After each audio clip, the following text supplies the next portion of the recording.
Paul, do you know what time of year it is? October. Yeah. Fall. Autumn. Keep going. The pre-winter. Post-summer. Sure.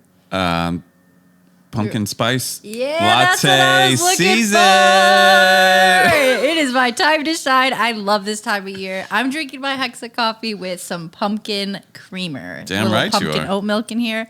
I'm loving life. I'm living my best life. Good. That's how I feel right now. And I want you to have that feeling too. So you should definitely go to hexacoffee.com and check out with a bunch of merch. More importantly, though, get yourself some coffee. And so when you check out at hexacoffee.com, use the promo code ELK for 10% off of your purchase. Who is on the show today? Who are we? Today on the show, we have Sitting down Bijan with. Sharifi. We have not yet filmed it, but it is scheduled, and we're stoked about it. Bijan is a good friend I went to college with. He's a mastering engineer. He's the Bay Area's premier mastering engineer. Did you know that? That's hard to say 10 times fast. Well, we're going to say it a few times, I imagine, in this show because he won't shut up about it. I don't. Ladies and gentlemen, Bijan Sharifi. I didn't know how to yes and that one. No, he's going to crack up because he never says that. Martin kept calling him the premier mastering engineer of the Bay Area. And Okay. Bijan's like, oh, come on, stop it.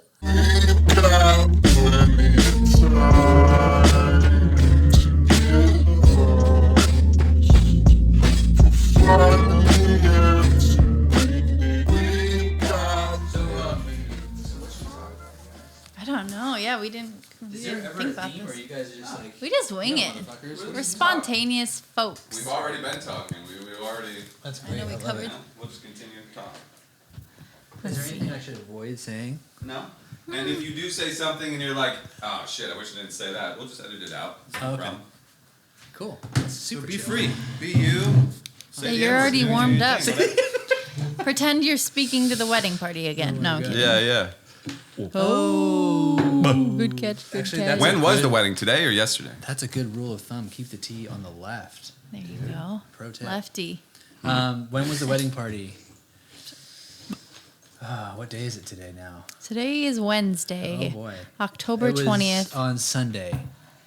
It was on Sunday. Sunday. It was a Sunday evening wedding. Sunday afternoon wedding, yeah. And so you officiated. How much? I How many minutes officiated, of dude. material did you have prepared? Like how much time did you So, take up? all right. Good question. This is an interesting one where like the couple is super chill and they have already been together for 8 years and have a son. So Wait, keep going. I'm just gonna make sure I'm recording because sometimes I forget. oh yeah, do that. So keep going. They have a son. They have a son. He's 7, like I said, and he well they Show kind of stealer? told me, yeah, it's total stealer. And they told me, they were like, we want the simplest like wedding ceremony possible. Like, dude, just say whatever you legally have to say, like the I do's or whatever, and then we'll get out of there and it'll be fine. And at first I was like, oh, that's kind of how I agreed. I was like, well, this is a super easy gig. We're in, we're out. Yeah, easiest wedding ceremony. I could do that. Yeah. And then my sister's actually planning her wedding right now for this coming year, and I thought, you know what, families really want the whole schmitta schmata. Like they want the pomp and whole circumstance yeah. a They little want bit. the fluff. And so I was like, all right, you know what, Can you turn I'm this just up? gonna Sorry. All give of them some fluff. So the whole sermon, if you can call it a sermon, is like, it ended up being like 10 to 15 minutes, maybe 20 minutes, Wow. maybe 20 minutes. And this is so like just you talking for 20 minutes. Yeah, like I basically went on YouTube and like found all like these little secular. So just Wedding things about like sermons. what love is and Exactly. finding unity and Exactly. whatever. And then I just tailored it. I grabbed what I liked and tailored it to them, you know? Was there any like of your own little philosophy you like snuck in there? You know, There was actually you're like, one or two and lines. since we're all reincarnated for thousands of years, we like No, I didn't- anything I didn't- like that. I didn't do I don't even know anything- if you believe that, but I'm just. I actually do, but I didn't do anything like spiritual or religious or anything because I know Tanner's like, he's a software engineer and he's pretty pragmatic, and I didn't think they would appreciate that. So I sent them my text beforehand. Okay, good. Well, that's And I was like, courteous. Pre-approved. Y'all vet this, you know, Right. like I want you to have a great day. And like the confidence of knowing like Bijan's not going to get up here and be like, yo, bitches, smoke some blunts, you know. Right. For my like nice Republican Grandma's And like, manager. it's better for you Yeah. too that you're like, you're just like, I just got to read this thing. you Yeah. know? I felt better too knowing Yeah. that they vetted it and it's like, Yeah. okay, cool. There's no curveballs. Yeah, I did debate about like going off my script for a second and like saying some fart jokes about my friend Tanner. Just because like he farts all the time. We live together. Big farter. They live with Same. we by all the are. one way. to know We one, all are, yeah. Takes one to know it. I'm a big farter. So like, you know, just naturally I thought like, oh, let's give a little, you know, comedy or flair. And then I was like, but when I got there, he was like noticeably nervous. And then I was like, okay, no, vibe's different. We're Zen Beige. Everything's cool. Zen It's Beige. gonna be great. Nice. And so we, I just trying to like keep. You read the room. I read the room. Was there anything like, I want some of these like love wisdoms. What do you got up your Yeah, what'd you sleeve learn? over Oh my there? God. What do you remember? Well, okay. What I will say, actually, to be honest, it was really sweet. I'm a cheeseball. Okay, total romantic cheeseball, and it was actually really sweet writing the like little wedding sermon. It's weird to call it a sermon because I'm technically a reverend, but give me a break, you know. But like, you know, just listening to other YouTube things and like, okay, I should definitely say that. Oh, parents will love that shit. Okay, you know, just things like love is a promise, and you know, this is your bond. The ring's your bond. You know? This is your standard, typical stuff. And I tailored it a little bit for what they would like. You know, Yeah. I talked about their son, and they brought a beautiful person in the world, and you know, they already been together for 8 years. So I was like, yeah, we got to kind of, you know, show that they've been together for a while. in your research, was there anything that like stood out to you, like that wasn't obvious, that you were like, oh, well, I guess I never really thought about that. That's kind of cool. Like in That's a about good like question. different views of love or what marriage is or. Not really. Like some of the other stuff I found on YouTube was like they were professional officiants, and so like they were fluffing it up. Like they needed to talk for a while, you know, Because they were expensive. yeah, Right. or they were just kind of like not going in loops, but they were just like drawing it out, and I was like, I can cut that out, cut that out, cut that out. That's the meat and potatoes. Nice. They'll love that. Good. You know what I mean? That's how Yeah. I did. And it helped for me because they wanted the shortest possible sermon, you know. Just trim the fat. Yeah. So I was like, oh, cool. And I also like I've known Tanner for almost 20 years. Like I met him in 8th grade. Nice. So I know what he's going to be like, dude, that's so ridiculous. Get that out of there. And I also know what deep down he's probably like, all right, that's cute, you know. Are you a believer in marriage? Do you think you'll get married? Yeah, I think so. Nice. I think so. I mean, I'm in no rush. I've had some long-term relationships that like that was probably on the table, or like the next question is like move in and get married. Right. Question. Right. And I don't think I was ready at that time. Like my personal development was just like not there, you know, and also financially not anywhere near where it's like, Yeah. this makes sense, you know? Yeah. But I do believe in it. And I do, that's also why I was like super stoked when I found out that you guys were engaged. Cause I was like, you know, Paul, friend from college, you know, and also it's like, it's nice to see everybody kind of. It is nice. I agree. It's beautiful. I hope so. Like, well, yeah, for sure.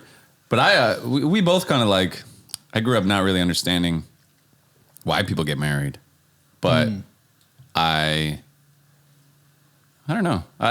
You know, I mean, we you know how we both feel. No, I'm just kidding. Like, marriage is kind of weird, right? It's Yeah. kind of like Yeah. this silly thing almost. It's like, hey, like, we're together and then we're going to stay together. Like, that's the announcement. We're just still together. Yeah. 100%. So And actually- I never really understood the point. Or it's like, you can still get divorced too. You know, it's not like you can't. If someday you both want to break up, you probably will. Yeah. Just gonna cost you a whole lot It'll more. just be more difficult now. Yeah. Which is maybe the idea that you make it harder so you're less likely to do it. So you Right. do I think that is part of it. tough through it. Right. Yeah.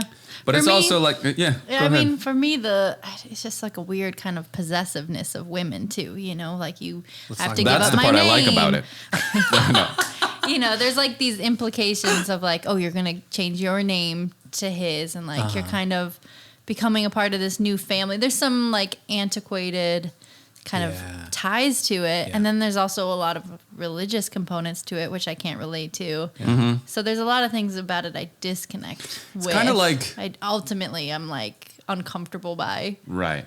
But It's kind of like any religion. Deep down, like it's a beautiful sentiment, Yeah. but it's just been covered in so much bullshit. Yes. And Yes. like consumerism, especially. And I mean, like think the about a wedding is industrial so wedding complex, expensive. it's so brutal. It The really what? is. It's the The industrial wedding complex. Yes. And like you gotta, if you're in the wedding party, you gotta buy a suit, get a hotel room, get a plane, fly somewhere for the bachelor party, fly somewhere for the engagement party and the bridal shower. Like it's just, it's so much. So It is much. a ton. It's So, a lot. so, And It's a lot. I'm not, I enjoy it when it's somebody else's thing. I love weddings.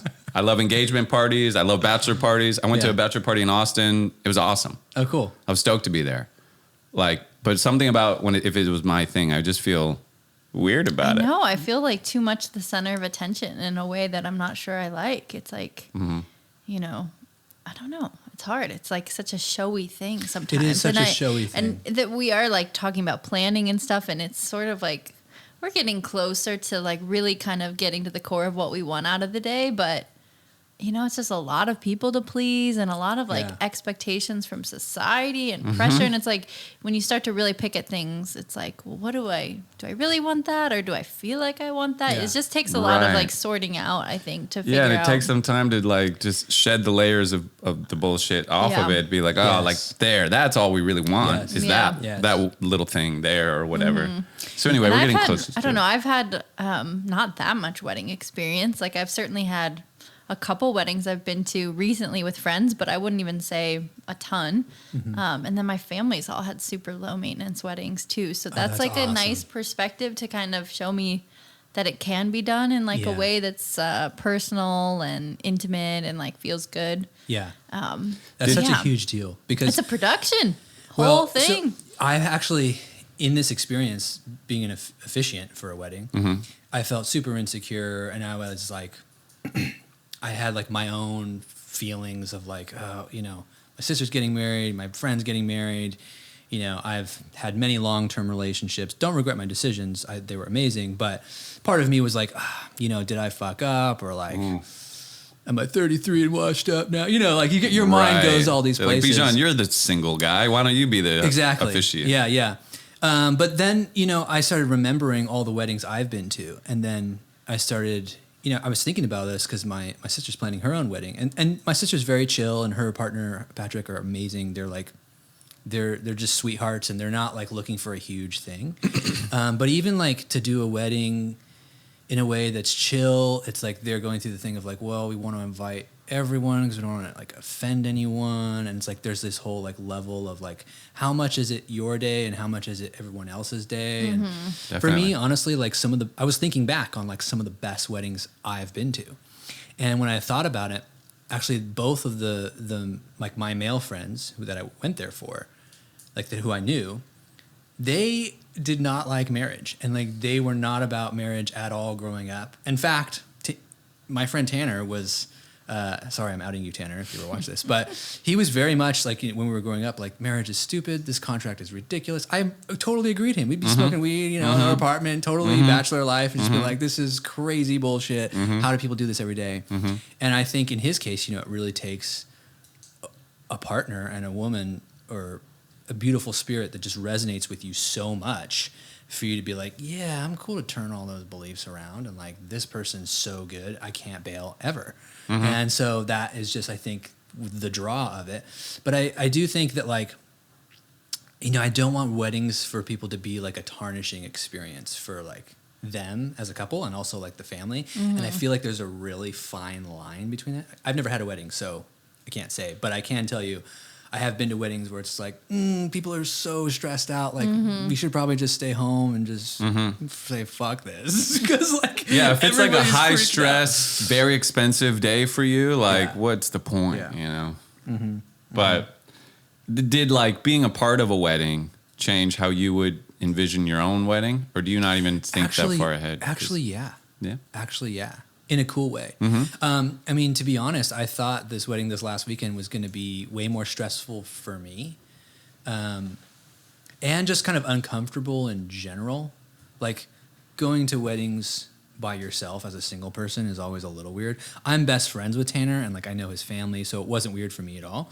But I was anticipating it being not as fun, and I was so stoked and surprised. Like even at the end of the night, I was like, "Damn, that was awesome! That was one of the best weddings I've ever been to." Nice. And I think it's because when they're just like naturally chill people, and like they are just down to earth, and like there was nothing but like their pretty much immediate family and like few best friends that were there, and it was like very not that small. many people, maybe 30, and it was a nice place. And the only thing that was weird is that they told us we couldn't smoke cigars, and Tanner loves cigars, and he was like, "We paid hella money. Fuck you. Get the hell out of here. Like we're smoking cigars, you know." And so that was the only thing that was like a hiccup, if you will. But you still smoked them.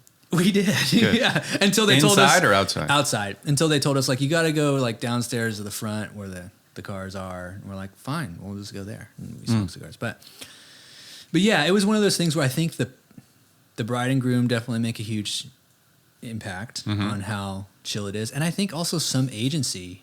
You know, like I'm sure I'm assuming maybe their parents wanted this tradition or that tradition, and they're just the type of people that are like, nah. Right. Like it's our wedding and like thanks, but like nah. Yeah.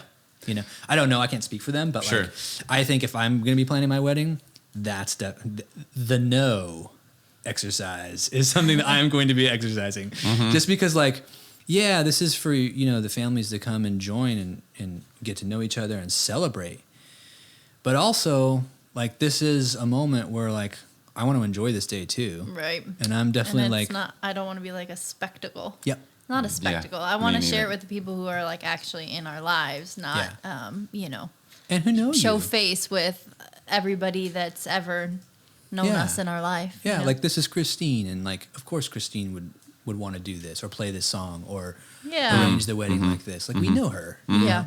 and I think that was totally why the vibe was cool too, is because like it was just the family and like they Cool. know each other. Yeah, Yeah, they pulled it off. It sounds so nice. It was great. Sunset It was beach great. at Del Mar. Yeah, I mean, no shit. I get it. I get For me that. too, like a big party where I'm always feeling so inclined at large parties to like engage with everybody, like really feel like I connected with everybody. Yeah. And if at the end of the night I'm like, oh my God, like my cousin drove 3 hours and I didn't even really talk to them the whole time. Like I just leave with such a shitty feeling. yeah, Like if we did a big wedding with that many people, it would just leave me with that feeling. It's Yeah. unavoidable. yeah. And I think that's a good gauge of like being honest with. We're getting your- divorced. We're not doing it. He's like, AKA We're breaking up. small wedding, Christine. No, No, we've been leaning towards small. Yeah. It gets smaller and smaller and smaller every time. From what I know about you, like you're a very down to earth, like real genuine person. Like look you in the eye, how you doing? Like genuinely, you know. And I feel like people who gravitate towards that kind of vibe, the smaller wedding is the deal. So you can go to each one of your cousins and be like, dude, thank you for coming. Yeah. Like seriously, how was your trip out here? Right. What happened? Did so and so pee their pants? I thought they would. That's crazy, you know, or whatever the case is, you know. Yeah, but yeah. but that's like, That's and like Aunt Tanner- Susie pissing her pants again. yeah, I mean, like that's what Tanner did, and like, yeah, by the end of the night, I think he was definitely like, "All right, dude, let's just smoke a bowl and like these people got to leave," you know. And I Right. could feel that, like, Sure. he ready was there. to done being yeah, host. yeah, he was there. It's a lot. It's a lot of cheesing, lots of smiling, Yeah. lots of greeting. Which is, it's still also, it's also like a really fun, beautiful day, and you get to Yeah, like spend time and yeah, there's a sort of a tradition of like families melding. It's like I mean, that's very traditionally like it's a melding of the families, you know? And so I Yeah. think a lot of people want it to be that where like each family can meet each other. Even But that energy is like weird to me. yeah, it's very, Because I think about like it's almost medieval. it is almost a little medieval. And like my dad, you know, I don't think my dad's gonna like love my wedding day. You know, I just feel because like of he's stress or because I what? feel like it's a sad moment By the kind way, of you for got a a dad. little- Oh. No, on your lipstick. teeth. Yeah, a little lipstick on your teeth. You got a little eyelash. Let's just Well, clean each other up here. Aw. There you Look go. at Thank that. you. See, this is All right, the wedding's back on. The wedding's back on. That's already What if you there. just married us right now? Oh my god. Oh, actually, I left my script at the wedding. You don't need a script. Freestyle it. Freestyle it. Oh Do my you, god, that would be so crazy. Christine, take this man. Yeah. Would it be like since you're an officiant? It would be official, no? You have to get the wedding paper certificate. Right, it's got to be first. legal. Yeah. Oh, Yeah, you have And to actually, pro tip: when you go, just a tip. When you go, get it like a month or two in ahead. Like ask for your wedding marriage licenses a month or two in ahead because they get backed up, these motherfuckers, and then you end up waiting for it. yeah, wedding season is real. You yeah, know? and then you can be like, oh, yo, dude, did you like X for your weddings, your certificates? And they're like, oh no, we got like a month. And I'm like, yeah, but this is California. People getting married every second. So then you'd Good have to to know. like, so just then at the ceremony, it's not official yet until that document showed up. You wouldn't have to like Basically, redo any I sort think it's of. official basically when that document goes back to the office. But like there's a couple things like I gets have to notarized witness or it. whatever, Yeah, yeah. like I have to witness it. You all have to sign it. Another party has to witness it, and then it like sends it back, and it's like okay, now they're good. See, but- it's a lot of paperwork. You It's hate some paperwork. paperwork. No, it sounds Yeah. like Look school. at him, he's It's like, better than I the don't DMV know. though. It's better than the DMV. That should be the bar. Is Okay. this There you DMV go. fucked up? or Marriage this is better just than the regular? DMV. Yes. Yeah. See, it's not so bad. That's not so bad. I'm gonna trust you with the paperwork though. I feel like I would just Keep mess in it mind up. those people That's like my future. the random people you meet in life. You know, like you meet somebody on the train, you're like talking, you're like, hey, how you doing? And then they're like shooting the shit with you, and they're like, well, my third wife, you know, I'll tell you, and you're like, third wife, dude, do you not get the point of this, bro? Look, sometimes it can go bad. You get a Sure. second wife, I understand. Third, bro, slow down, dog. What are you Slow doing? down, yeah. Third wife. I mean, People maybe do I'm it. judgmental, but I've know. seen Life's plenty also of it. long, I've seen plenty of it in my life. yeah, Yeah. Yeah, like It's interesting. Yeah, marriage. I know more marriages that have ended than I know people together. Wow. For sure. okay, That's can always I- been the rule of thumb in my life, I think. Can I ask you about this? So, is Sure. there a total fear about you getting married, or There's some anxiety about it, I would say. Yeah, a little bit. It's a very big commitment. yeah, You know? yeah. But that's awesome that you've seen marriages end and that you want to embark in one. To me, that's a really powerful thing because I know two people who have like right when they were really young, their marriages, they were kids and their parents split up, and they're both married, and they like couldn't wait to get married. And I'm like, dude, that's fucking like my parents have been married for 36 years. In fact, they were having a fight this morning, and I came in and I had to kind of mediate a little bit. So You said 36 years? 36. That's beautiful. Yeah. That's awesome. that is wild. It is awesome. And they do totally love each other, but they joke and call it the Itchy and Scratchy show because from The Simpsons, you know, because it can kind of be like that sometimes, Yeah. you know, and for sure. There's growing pains. yeah, and- there's growing pains, people change, et cetera, but like, you know, it doesn't really have to do with what you saw so much growing up Yeah. as it is where you are and what you're ready for or where you're at in your life. Yeah, I you think know? for me, it did kind of wrap some fear around it. Like the idea of permanence isn't necessarily associated with marriage the way that most people do. Right. Like it doesn't Right. necessarily to me. I mean, I wanted to scream forever, but I don't know. There's part of it that like doesn't associate with that. But I don't know. Yeah, I guess I just I never felt safe enough to kind of want that for myself or really want to do that until now. You have to really trust someone to marry Yeah. them. Crazy Yeah, trust. 'cause I just, trust them financially that they're not gonna fuck you guys up. Trust them that And they're trust not gonna, like you're not going to change me and like that I can change and actually have room and like Yeah. the wiggle room to grow up. Like marriage always seemed really stifling to me. Like partnership often seemed that way, just very like kind of all consuming. I kind of got lost in relationships in the past and I don't know, maybe it's just the healthier position I'm in now that Yeah. kind of let me actually see more of like the love that's in marriage, like the pure kind of the ideal parts of it instead of like just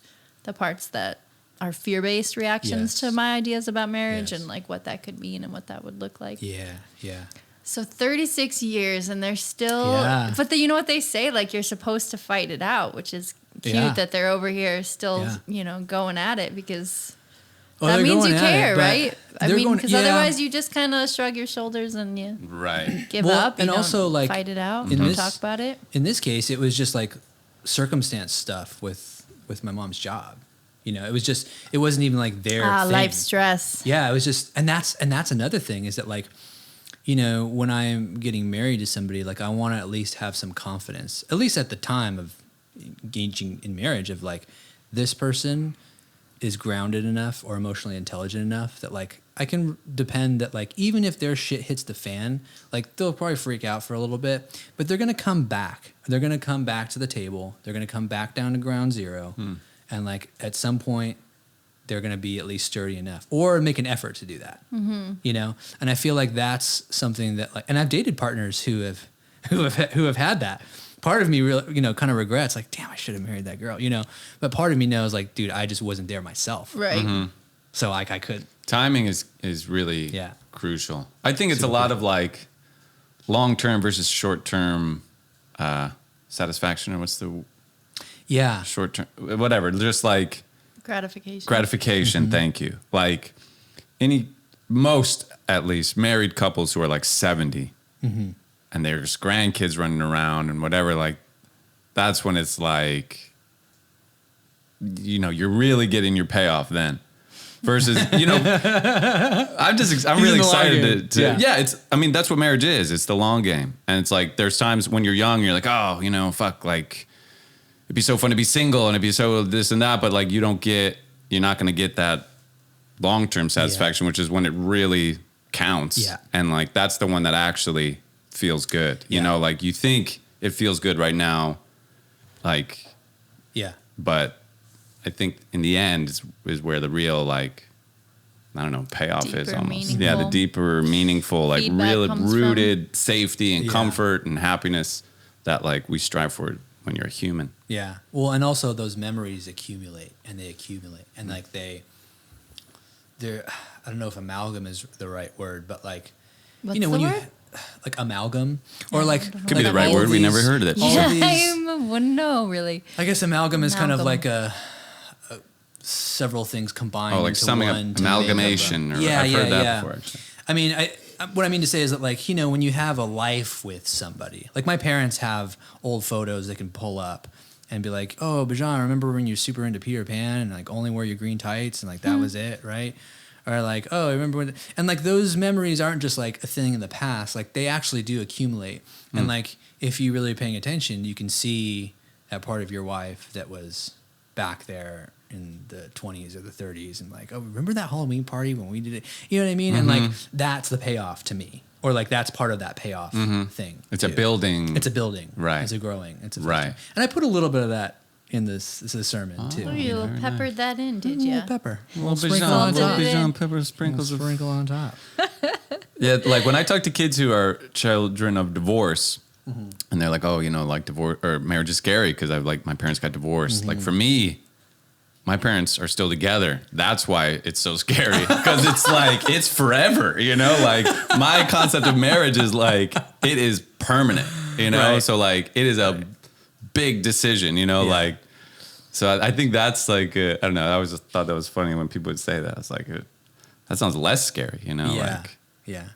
Forever is fucking scary idea. Yeah. Yeah. Well, that's something that, you know, I used to talk about with my buddy Tanner is like, you know, how is, if I marry someone now, are they really going to seriously like me in 15 years?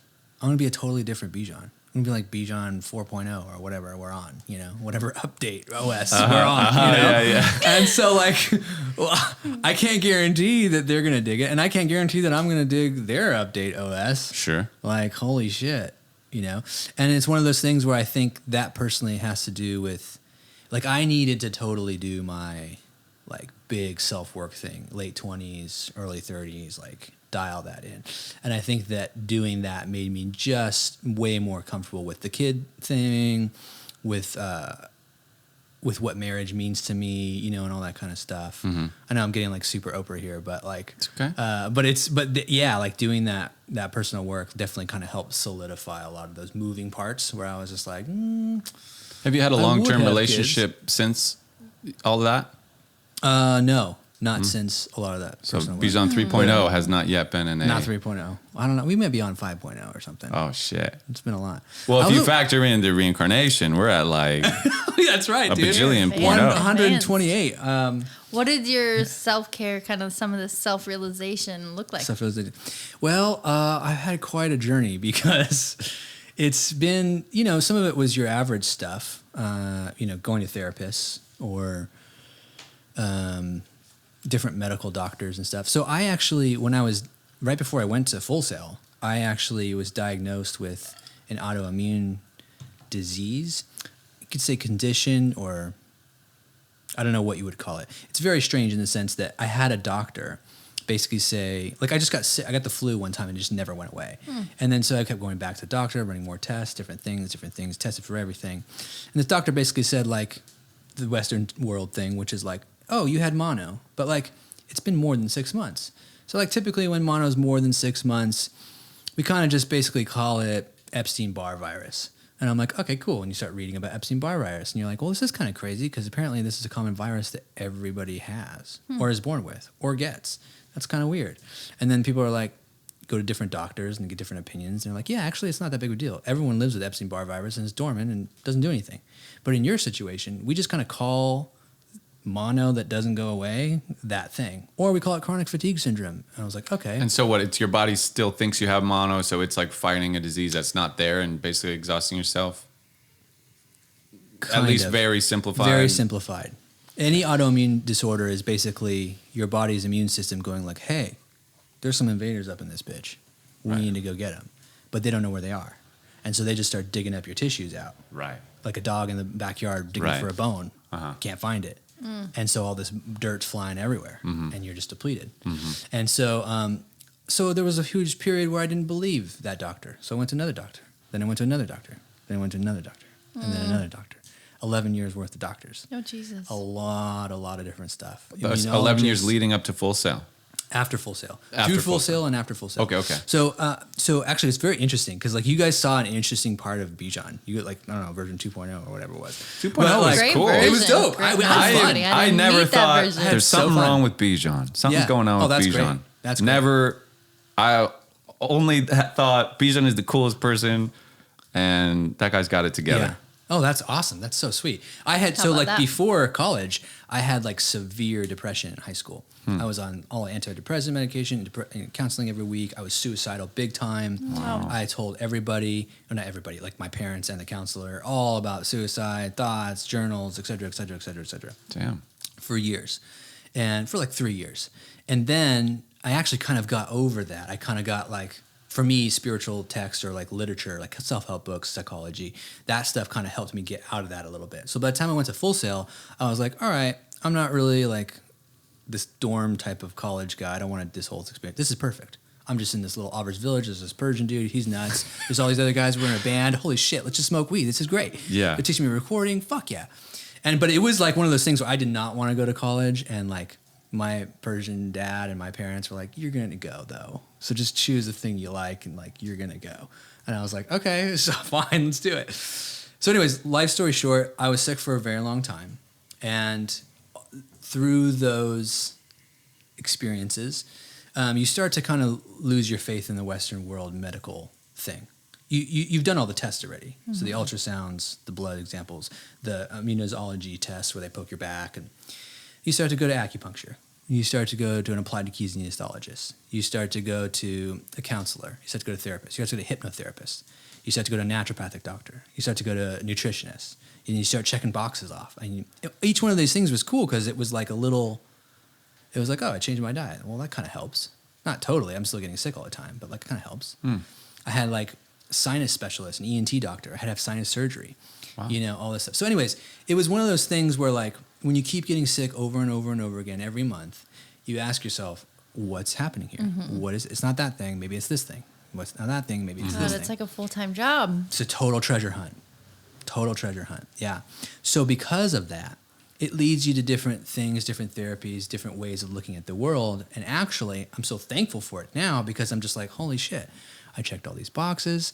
I actually know like the power of like really good food and how that can actually make a huge like a huge part of your life, you know, like your joy of like dealing with your friends, like you eat better food and you're a better friend. Whoa, that's pretty rad. Things like, you know, energy medicine and be like, holy shit, I'm really stressed out. I could actually tap these meridian points and it will actually make a difference. I'm not going to be like totally better, but like I could do that. And like, My nervous system but just my got nervous a system, break. yeah, totally. And it's responding. Or like, you know, doing things like physical things. Like I bought an infrared sauna, you know, and I'm like, oh, I'm going to go in this sauna and just fucking sweat it up. Like, okay, that actually helps. I feel Speaking amazing. Paul's after that. language now. I love saunas. Oh, dude. Not a big infrared guy necessarily, but more of a purist. I'm not team red, but yeah, I love a sauna. Team red, I love that. Yeah, well, Man, that's you would love so extensive. So when did Yeah. you finally like get to this point of some relief? some relief. Well, it's gradual. It's gradual. And I think that the more you learn about life in general and like, I mean, I feel very grateful in the sense that I have like an intimate relationship with, I would say, Mother Nature, or like how Bijan's integrated with Mother Nature. You know what I mean? Like, it's like, all right, Bij, like you actually do like feeling really good. So these supplements or this tea or like this food is going to help you feel really at peace. Like, you know, the work thing has been big because I really get like love and passionate about my work, but I like do it too much. So then you're just like, holy shit, dude, I need a vacation, or like I need to go outside and ride a bike. You know, so that's been a learning experience, and then also just learning how to like talk to your immune system, like literally talk with words, but also like, all right, I'm feeling really stressed this week. Like I got to make time to journal, or like I got to make time to like go on a solo hike and like really sweat it out. You know what I mean? And like making sure I'm like adamant about the self-care medical. I call that medicine. Like that hike for me is medicine. Like Yeah, preventative medicine for sure. And learning the balance, like also my body is not quite the same as it was when I was a teenager. So, you know, I can't be exercising super hard like I used to, or I'll just be sick for like 2 weeks. You know, so it's like, okay. So I you gotta still dial do it get back. these flare-ups of just feeling I like do you get the have flare mono. ups. Yeah, I do get the flare ups, but they're they're far and few between now. I just can control it. Yeah. Yeah. And did COVID, like, are you sort of extra cautious of COVID because you've great got this question. other thing, or does it feel like That's a great question. you're less concerned because you've been dealing with shit like this all the time? Yeah. So COVID was an interesting one, and I actually ended up loving my experience, but it was hard. So like right when everything shut down in March of 2020, that week I began to feel all the symptoms that everyone was talking about with COVID. What's crazy is like lost taste, lost smell, lost all the stuff, right? God, that's so scary in the way early stages too, because it Right. was just like we didn't know still what didn't it know was. what was Wouldn't going know what it was. on. And I was at Target like the night before everything kind of shut down, because I was like doing the whole thing of like Right. buy all the supplies, you Right. know, canned food, you know, Hoarding resources. hoarding a bunch of shit. And I like, and I thought to myself, okay, did I get it being at Target with all these other people? Like we all probably had it, you know? And so anyways, it was like my mind was going crazy. I feel like I probably had COVID in the beginning because of that, but I was never tested because you call Kaiser. They were like, you're fine. Mild case, just chill. And I was like, I like that. I don't want to fucking leave. I'm freaked out. I'm just stay here and watch fucking Especially like a Everything. hospital is I'm the gonna watch scariest place to everything. be. exactly. You know, like, yeah, I'm gonna to a watch hospital. everything. Exactly. Yeah. 100%. I'm just gonna sit here and watch Tiger King and just relax. So I think for a while, so that didn't really go like it. The first 2 weeks were intense, and then the fever stopped, and I got some of my taste and smell back. But the fatigue lasted like 3 months. Oh, jeez. Wow. Yeah, and it came in big waves where it was consistent, but like some days were really fatigued, and I had to just Did be it like, feel like I that can't work. fatigue before, like when It you were a felt kid? That's a good question. It felt similar, But it was something new. but I felt it was something new. Yeah, yeah, Wow. and I felt the magnitude was worse. Have you tested for the antibodies or anything like I that? did. And I did you did. have it? No. Wow. But they also said like this is only 50% accurate, so you know, thing. And they're only supposed to last for 6 to 9 months or something. Yes. The So they antibodies? could have they Yeah. could have already worn off. They could, and it was about 6 months after I got it, you know. But in that also, like later in 2020, like in November or so, you know, I got sick again, and I thought, oh shit, this is COVID again. I'm gonna go get tested, and I did because everyone was testing at that point, really, really adamantly, and I didn't. And it came back negative. And so that makes me think, oh, I don't know, maybe I just got hella freaked out. And the placebo effect is super strong. Right. Could be. But either way, the COVID thing ended up being like after like November or December of 2020, I ended up getting super stressed with work, and like I had a whole bunch of other like, should I leave this job? And like all these other thoughts that COVID was kind of just like actually low on the list. And I was like, you know what? It's cool. We're all going to be fucked. Conservatives don't want to take this thing anyway, so it's fine. We'll just figure it out. So yeah, I got to a point where I ended up just stopped worrying about it. And then, I got my vaccine and just kind of went on with my life. I'm still cautious, but Yeah, like, sure. But it wasn't like, The I'm anxiety is extra gone. scared because of Yeah. this. Do you have a Yeah. weak immune system in general or a strong immune system separate from this autoimmune system? But like, do you, That's an do you usually interesting get question. other sickness? no, not at all. It's usually just the same thing. Okay, I have a theory. Yeah. Well, I don't know. I remember Lay it on me. we bonded one day in college because we're both big nose pickers. Dude, tell you. Major nose pickers. Buddy. And so like, the immune system is like a muscle. The more you work it, the stronger it gets, Yeah. Yeah. And we've spent our whole lives touching things and just shoving our fingers in our noses. Yeah. Yeah. It's my theory that this is why I have a pretty strong immune system. And I'm bulletproof from COVID. No, I'm just kidding. So but I just but didn't I pick think I enough. have it. And well, no, Did I not pick enough, Paul? you did. I mean, I think you have also this Probably autoimmune picked thing. the right amount of but something. separate from the autoimmune, your immune system is pretty strong. If you're not, you don't get. It Do you get like actually the is. flu or colds or things very easily, or do Not really. I mean, it could be. What's you? interesting Maybe you is picked that, so much that it's too strong. And I that's mean, why. it's That's why when auto, it's like we're so strong. like, like where is it? Where's this bone? oh my God, that could Buddy. be it. Yeah, That could you have like totally some be it. aggro immune system. That That could totally be it. just broed out immune system. In all honesty, like if I'm going to be real about it, I think that it's a combination of I trained my subconscious mind and what's also called your nervous system, but there's a network called PNEI network, like a psychoneuroendocrine immunological network. Okay. A bunch of little departments working together. Sweet. And I think in high school and in junior college, I kind of trained. I was very negative. I was very depressed. I was really like heartbroken. I really like genuinely didn't feel like I wanted to be on Earth. I thought it was like kind of a mistake. I was like, I don't know. Everyone likes this capitalism thing. I think it's a sham. I might be the only one. This is crazy.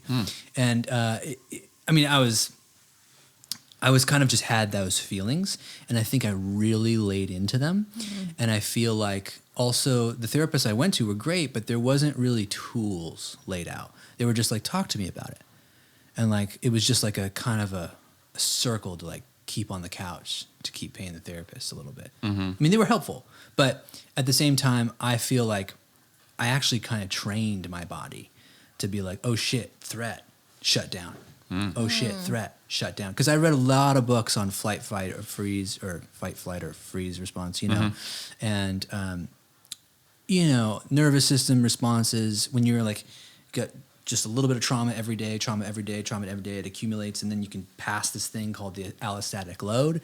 And once you pass that trigger point, basically that threshold, it's like your body goes, okay, the bear or the lion is not leaving, and we got to stay here in fight, flight, or freeze mode. And that's when immune system goes, all right, immune system, you are low on the list, buddy. We're going to fight these bears. That's what we're going to be doing. And so I think what I've experienced over the years, it feels like I probably trained my subconscious mind and nervous system to have those experiences. And so all these years and all these little alternative medicines and Western world medicines have been like, how does Bijan now retrain his mind back? you know? And I've learned a lot of different techniques. Some are like take agency over your health. Some are like practical. Some are spiritual. Some are like, I'm going to do meditation and that's going to make a difference, maybe. Was there anything that was like, that worked? Like, what was this you just did? I've never heard of that. Yeah, this is called emotional freedom technique. It's really just applied kinesiology, also known as acupuncture or acupressure. Yeah. There's just meridian points in your. And what does that mean, meridian point? Meridian points is it's like an energy system, just like your circulatory system. So your nervous system has like a big. It has its own circulatory system, Sure. if you will. Yes. It's just an electrical grid, like Right. traces on a computer chip. Right. And so basically, there's certain points where those electrical currents start and then maybe end, and you can basically do what's called you can go on YouTube and watch a video called Emotional Freedom Technique, and basically you can like tap certain points in your body, and then while you're tapping them, and actually while you're going through something that's emotional for you, like in my case, it was either past memories or like stress at work or like the fight I got in with a partner at the time or something, and I could actually like tap these, and literally I would either start burping or sneezing or sweating or crying. Some cases I would even be farting. I mean, it would just be like energy is coming out. Wow. And you can do the same thing with chakras, tap on your chakras, or like you can actually like use your hand as a magnet and like pull energy out of your chakra, you know. Yeah, there's a whole bunch, energy medicine. You can go on YouTube and, do the deep dive for fucking hours and learn all that shit. But these are cool tools. And there's been many times where like I'm at work and like I was working at a company and I had to have a really hard meeting with somebody and like did not leave me feeling well. But also I got to finish that job to that day. There's no like in my field as an audio engineer, it's not like, oh, I'm having a bad day, I'm going to clock out and I'll be back tomorrow. It's like, no, this film's getting mixed this week. And if I'm not here right now, I'm behind. And there's a lot of money. Wait, this deadline needs to happen. So for me, it was just like, oh, cool. I don't need to carry this energetic baggage. And I actually want to do a good job mixing this film or this project or whatever it is.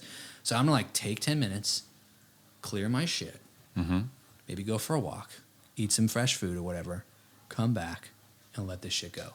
And it's not going to be totally gone, Maybe I'm thinking about it next week or something, Sure. But just But better than if you didn't do this. Yeah, it's a nice tool. It's a nice tool. Just like you have a tool disarms for yourself pretty instantly. Yeah. Yeah. So it's weird. Like learning these little cool. nuggets, you kind of just like take them with you or put a little technique in your back pocket. Yeah, I think I've done a disservice to myself. I have a general to like woo and like shit like that. I'm kind of like, don't give me this astrology bullshit. But I'm sure there are little nuggets within like woo that actually like make sense and work, you know. And I don't usually try them. I don't know what the pressure points are, but I get like tension headaches all the time. And I like instinctually go to different places of my head and press on it because it hurts. And like I'm pressing on a certain place, like above my eyebrow or at my temples or and you're like just on drawn my to it. You didn't research that. It just I've feels never like researched that's it. the place I just to go. know that like that's where the tension Cool. is. I can feel it. Well, I mean, it's so, cool in that supports the theory. But I mean, I could probably I should be taking it steps further because it's like I was in bed at 7:30 this week with like an intense headache. She got rocked. I by a got headache. destroyed, and I felt it coming in. Like I felt it, but I just couldn't stop it. I was but laughing bet there's ways. because then I came in, tried to like gosh, snuggle that's so her to funny. like comfort her, but I woke her up, so it was uncomforting. And then she's like, "What?" And I was like, "Oh, I'm just. Can I get you anything?" And she's like, That happened a few times. It happens a lot. He came in a I'm lot. over- He was very doting. He was very sweet, but I Sort was of like, overcompensate. I just need to sleep, Yeah. really. But thank you. Yeah. That's funny. That's so sweet. I was like, "Oh, okay." Wait, I wanted to ask you about these ayahuasca trips. Oh yeah. Can we Oh, talk yeah. about that? Whoa, buddy. We can. But first, let me say one thing. Say it. Is I totally appreciate a lot of people who have that aversion to something that's seeming like a woo-woo. And I like to tell people a lot of the time, like, I had my own versions too, 100%. And some of them I still do. I mean, I've done past life regression hypnosis, and I use that in quotes because, there's a part of me that kind of goes, was that even real? Yeah. Did I make that up? I mean, those feelings were real. I know that. The feelings I felt when I was hypnotized were extremely real. What was the past life?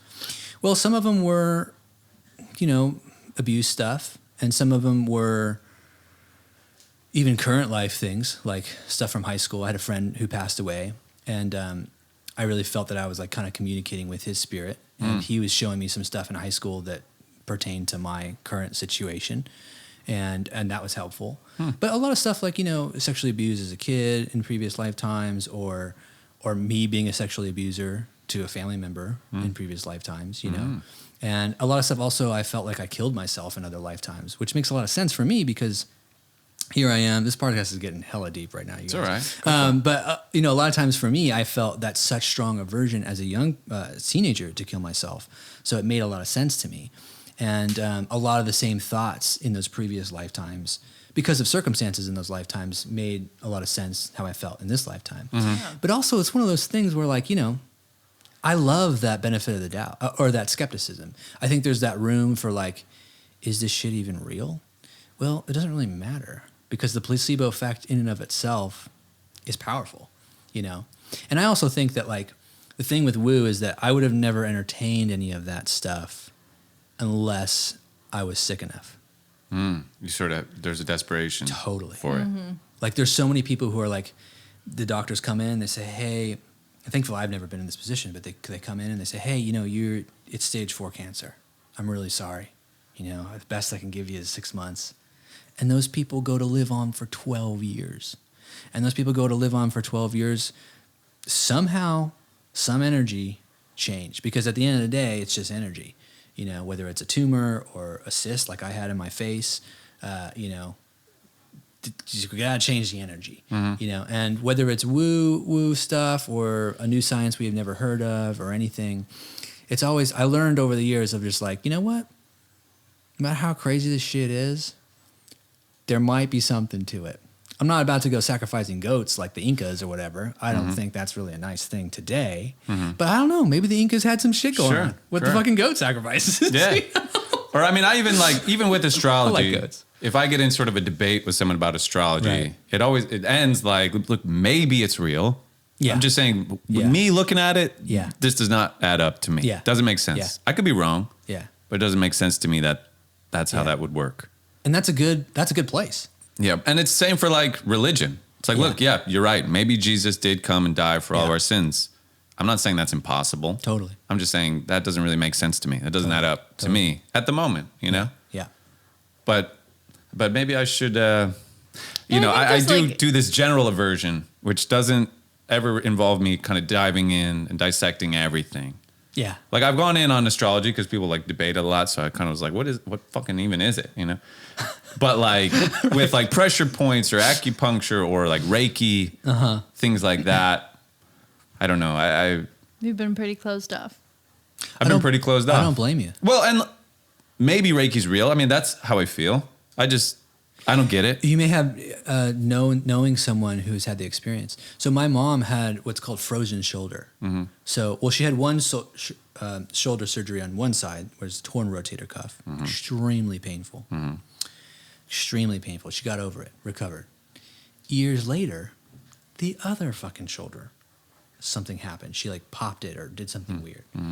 And it felt like a torn rotator cuff. So she goes to the doctor and they say, no, this is actually frozen shoulder. So basically your tendons, I may be getting this wrong, but your tendons have basically like solidified here. Your cartilage has become It's like scar tissue.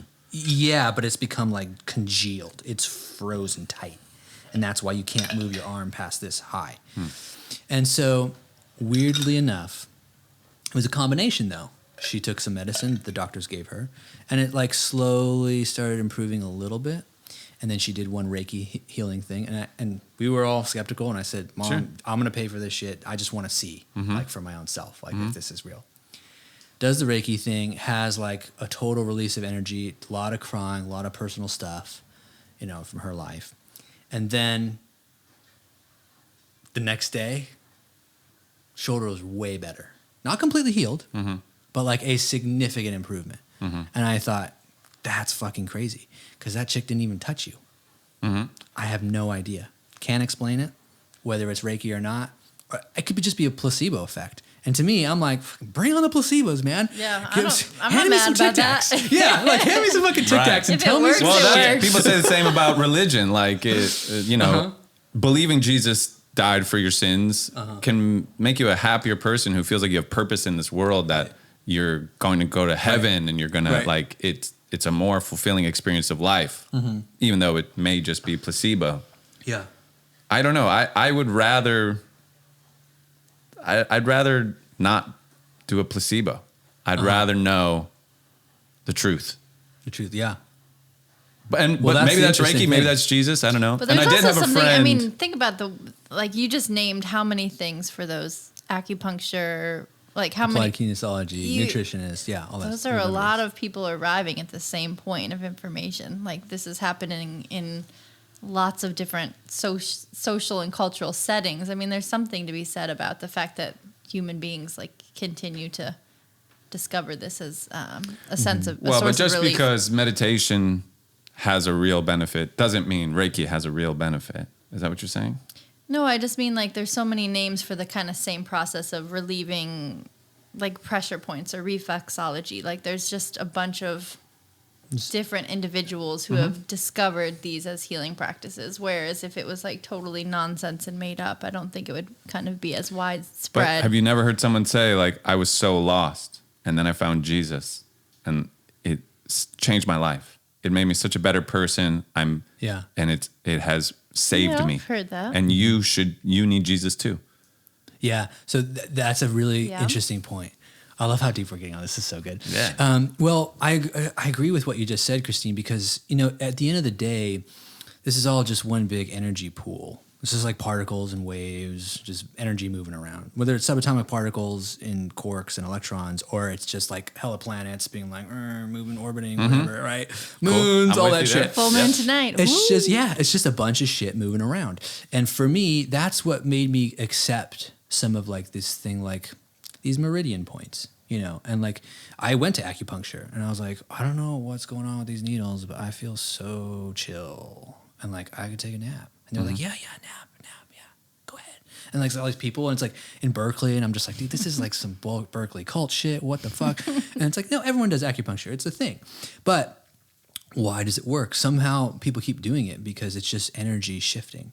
And whether people read a Charles Dickens novel and they get some of that energy shifting, or they do some math problems and get that energy shifting, or they build a rocket, or they do peyote, it doesn't matter. It's like, to me, life is just about keeping the energy moving and shifting. And like for my personality, I got really stuck in that depression, and I'm really stuck in horrible views of myself. And I got really stuck in horrible views that are common as normal in our society.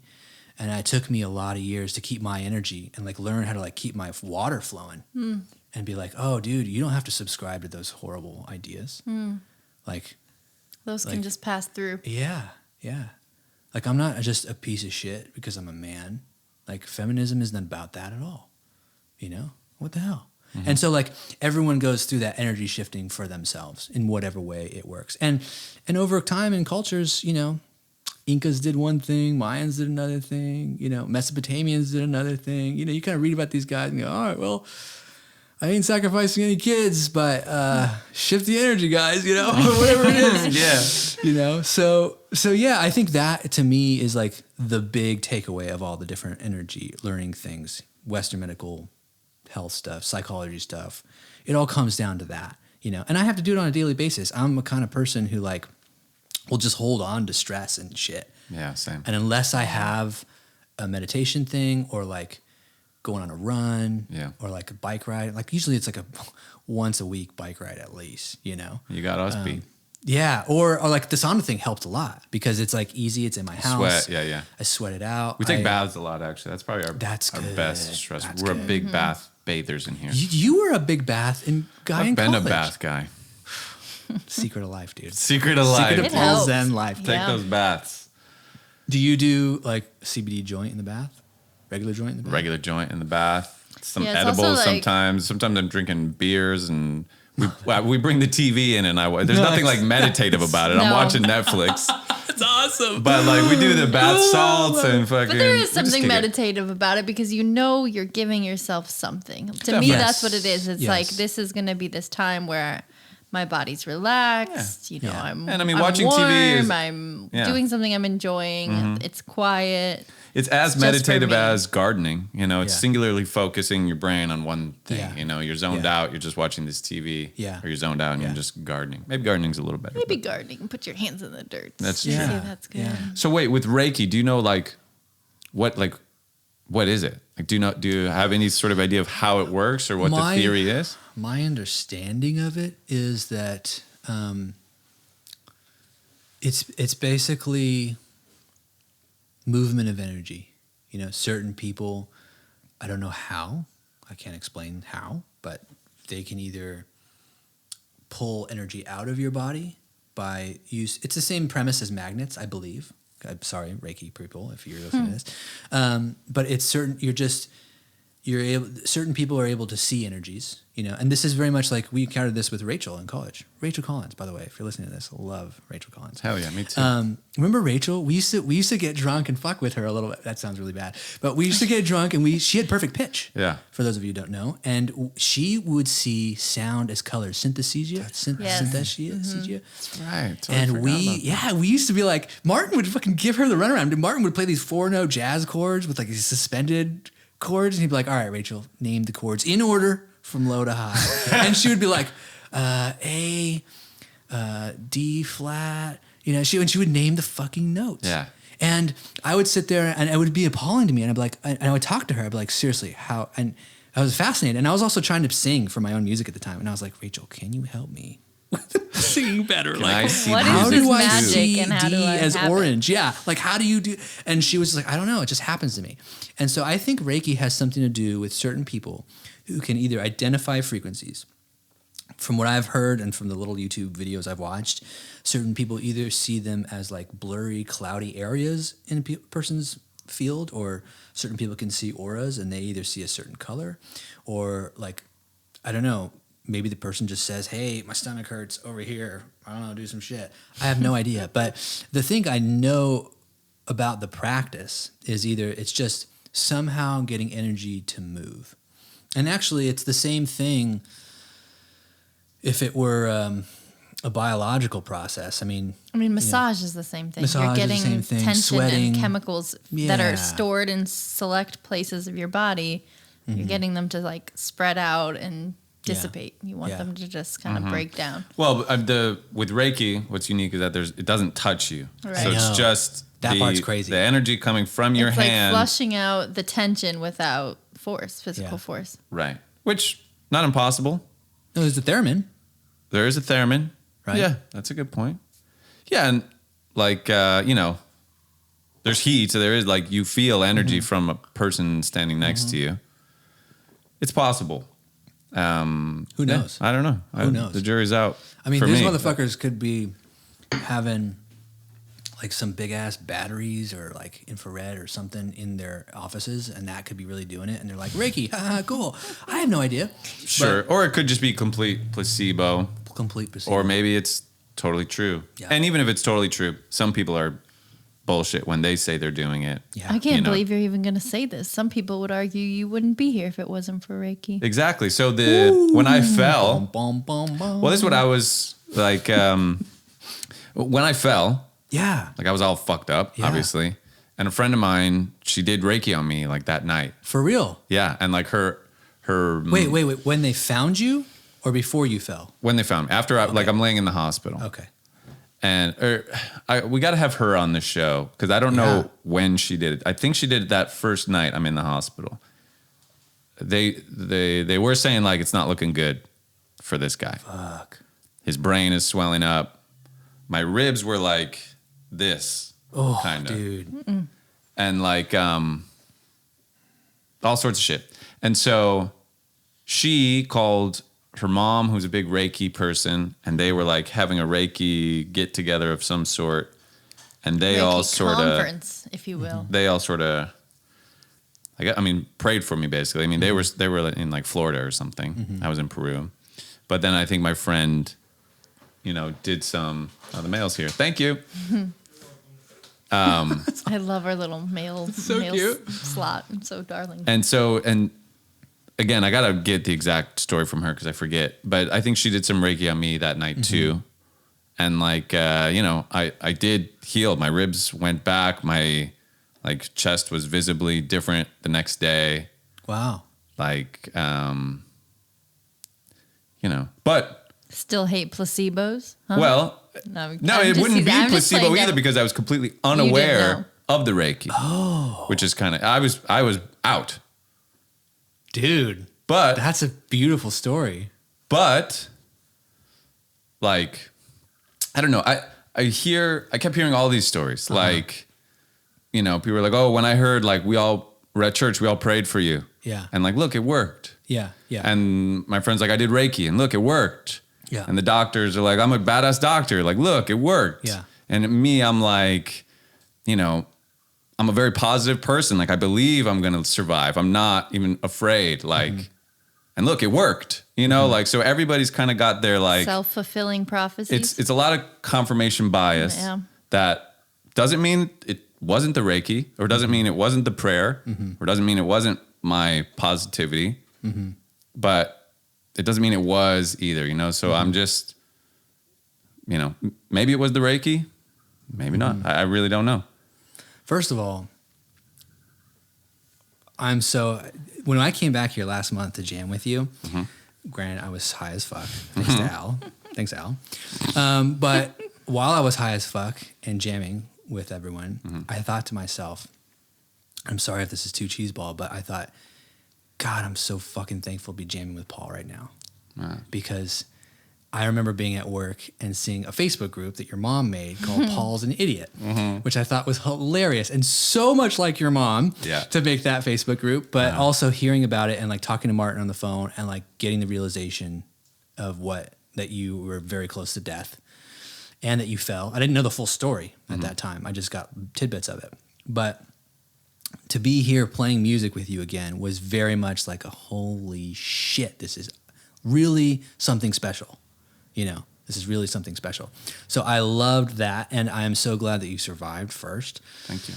Second of all, super glad to all the people, including Mom and Tato and the doctors and your Reiki friend, for just doing anything that they could possibly do to get Paul back to Epic Paul. What are you on? Version upgrade 2.0? I think I'm 9.0? at least 2, maybe 9. I don't You're on know. a huge OS update, bro. I don't know. So, But I share the same gratitude towards all Awesome, those dude. people. Trust me. Yeah, And getting to like, it means more to me the more I get away from it, because this is the more shit I would have missed. You know, like it happened 4 years ago now, so it's like that's 4 years I would have just not been here for. Like I almost missed all this. You know, like all this. I almost missed all this. Yeah, totally. So yeah, I'm with you. I will say that, in my opinion, now I'm not in your life and I wasn't there, but I will say that, and this is like straight out of fucking Oprah right now. If Oprah hears this and hires me, I'm ready, dude. I'm ready, dude. Regardless of what we're calling Reiki or X-ray or what is it, electroshock therapy, whether you're having a heart attack and then cardiac arrest, you know, The shock Defibrillator. defibrillators, any of that stuff, regardless of any of what we're calling it, I think the power of love is really a huge ingredient to your experience, your healing experience. And the reason I would say that is because in my experience, what I've learned on earth is that love is a very high frequency. It's a vibration that's like, you know, we're talking about audio. 10K is really high frequency. Oh, my 12K is like really up there. Oh, 15K is like, oh, that hurts my ears, right? Like love is fucking like way up there. And I personally feel like that's just an energy frequency. And I think that frequencies that move that fast can actually do a lot of shit. The reason, and to come circle back with your question earlier, if you want to talk about ayahuasca, which I can totally relate to what I'm talking about with love. And I'm comfortable to talk about ayahuasca experience, but don't really want to get into like how I found that medicine and ayahuasca tourism and stuff. It's like, it can be very controversial. And I don't want your YouTube subscribers to really go on the comments. Cause you havoc. They'll come after you, bro. The Yeah. the Elkies. Oh, the Elkies. Yeah, but like, you know, my main takeaway from all my ayahuasca experiences was that, you know, what we're calling sobriety here, we're sober here. And this sober experience is just one bracket. And it's just a tiny little pocket that we're able to experience energies. As far as what I'm, my experience of understanding. I could be totally wrong about this. And, Well, you know, if I am, great. Just how we can't hear certain frequencies too 100%. quiet or too low. We 100%. can't see Yep. every frequency of light that exists. We can't Yep. feel every frequency. 100%. 100%. So that's the bracket of our sobriety experience. certain plant medicines like peyote or psilocybin mushrooms or acid or, all this stuff, they would open this bracket just a little wider for you, right? So we all know that experience. We took mushrooms in college. Sorry, mom or dad who knows about that. But, we'd be walking around, things would be different. We'd pick up on some things. What is that? What is that sound? What is that feeling? Or you just be aware of other frequencies. Well, ayahuasca is the same thing. It just opens your bracket up really, really high or really, really wide. And for me, it took a couple times to like fully know how to navigate the experience because the frequency brackets available to you were vast. And when you're not really used to that vastness and you're not used to like having partial control of your body like that, like you can really want to reach for that glass of water and you can like really fucking try to reach for that glass of water. And like with all the willpower and courage, like eventually your arm's going to like shake over there and you're like, we're doing it. It's fucking glass of water time. Okay, here it is. And you really, you got to put all your intention, which is applied energy.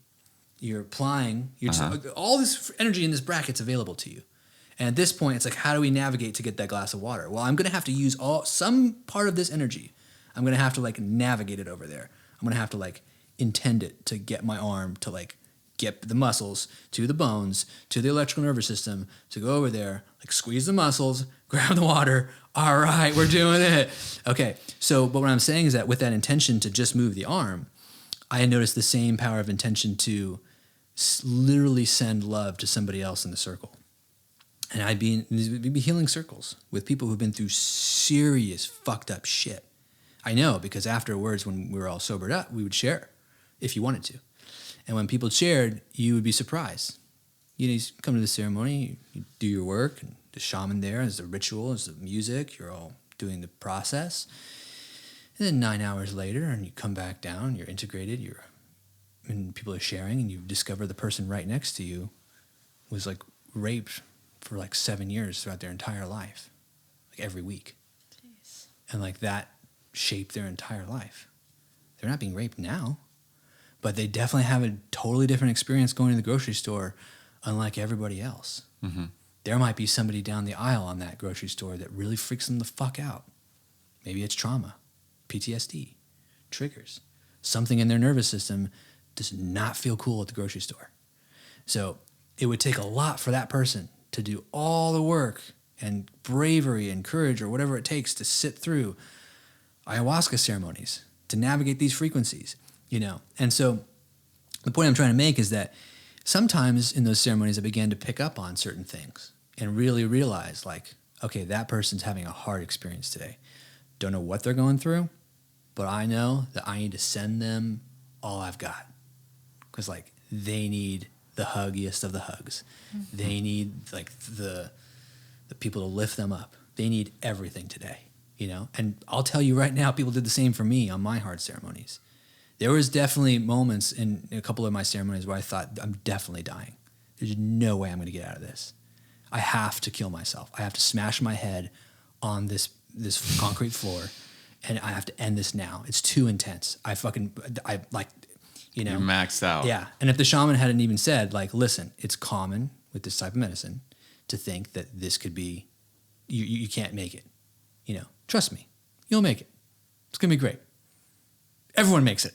It's fine. Mm-hmm. And, there's the whole, the lessons and the learning experiences that come with your personal ceremony. But going along with your Reiki experience and what we're talking about with love and the frequencies of love and stuff, it's much easier to understand in when you're under the influence of that plant medicine because you're able to, because the frequency bracket's so much wider, you're able to pick up on what's really different.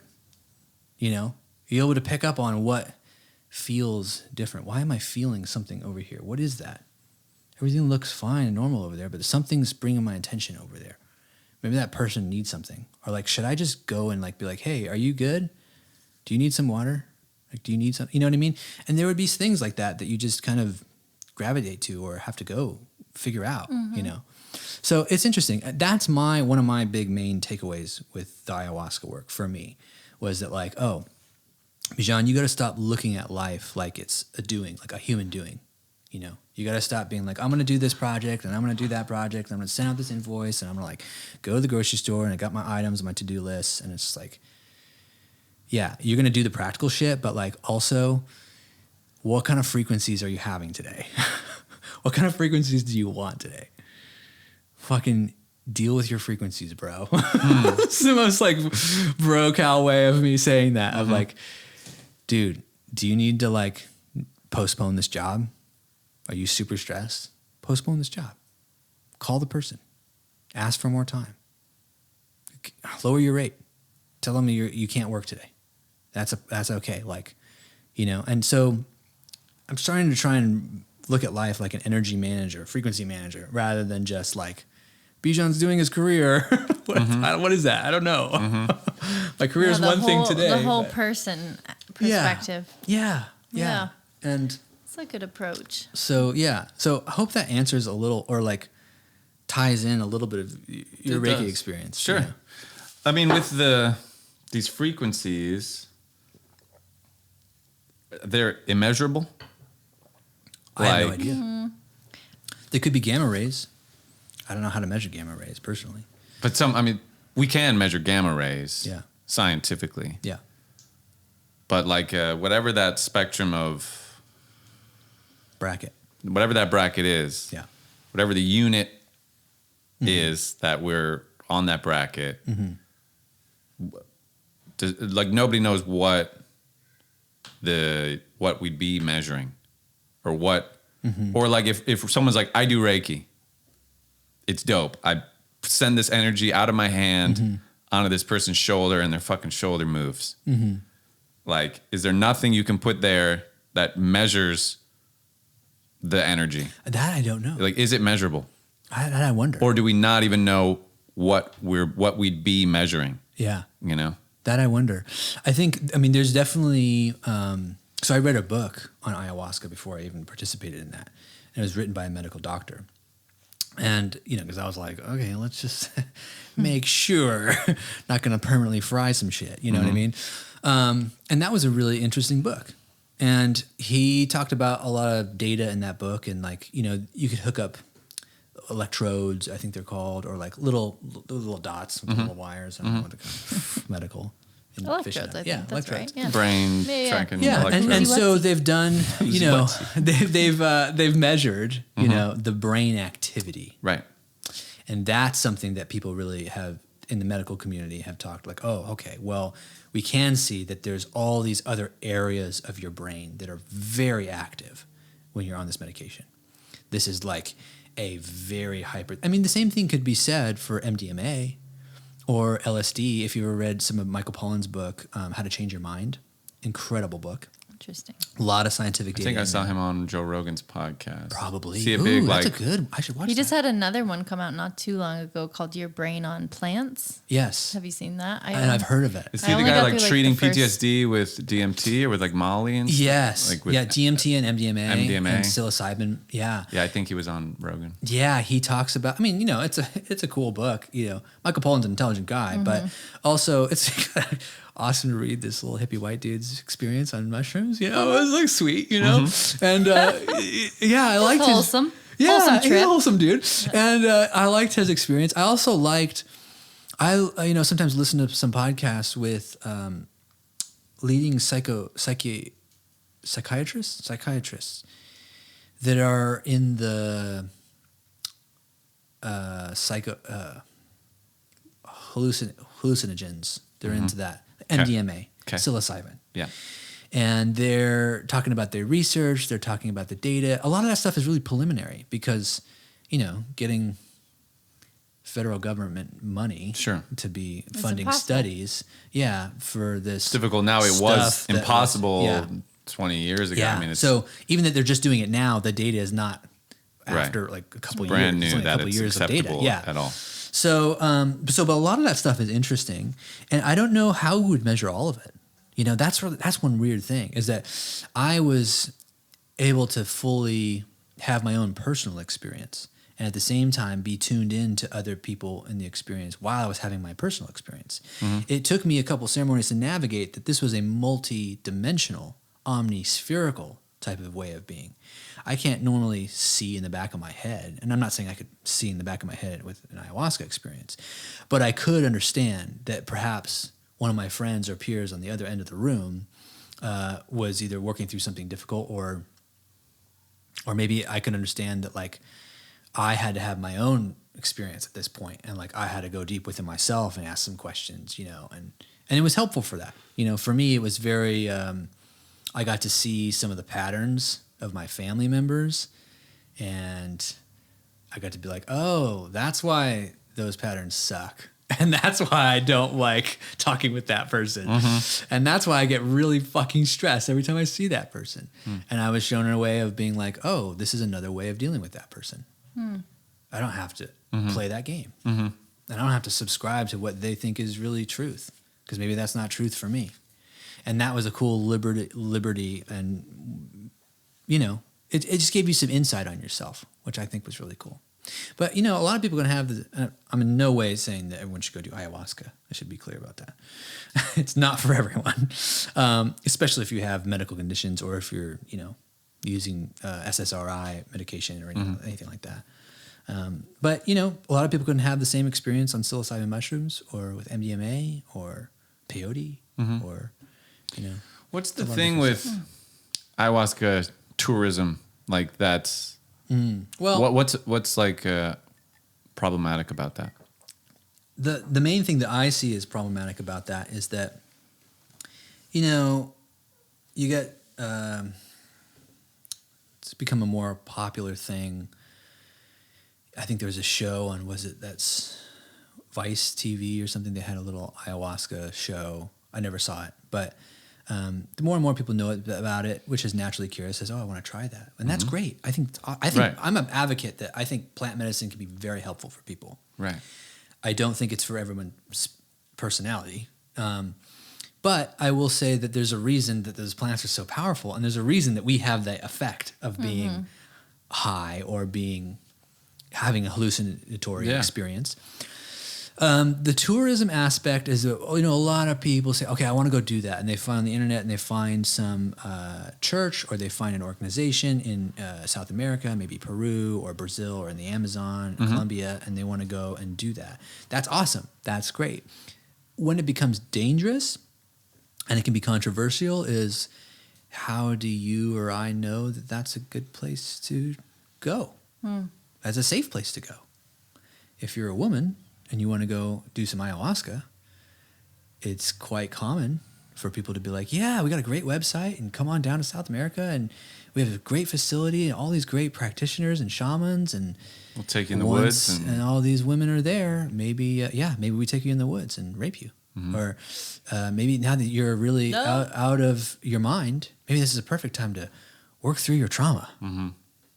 Yeah. So it can be dangerous for the people taking ayahuasca. It's not like no one's being like, oh, but like that's not your culture, ayahuasca. Like you got no business taking ayahuasca. That's not the issue. I don't think.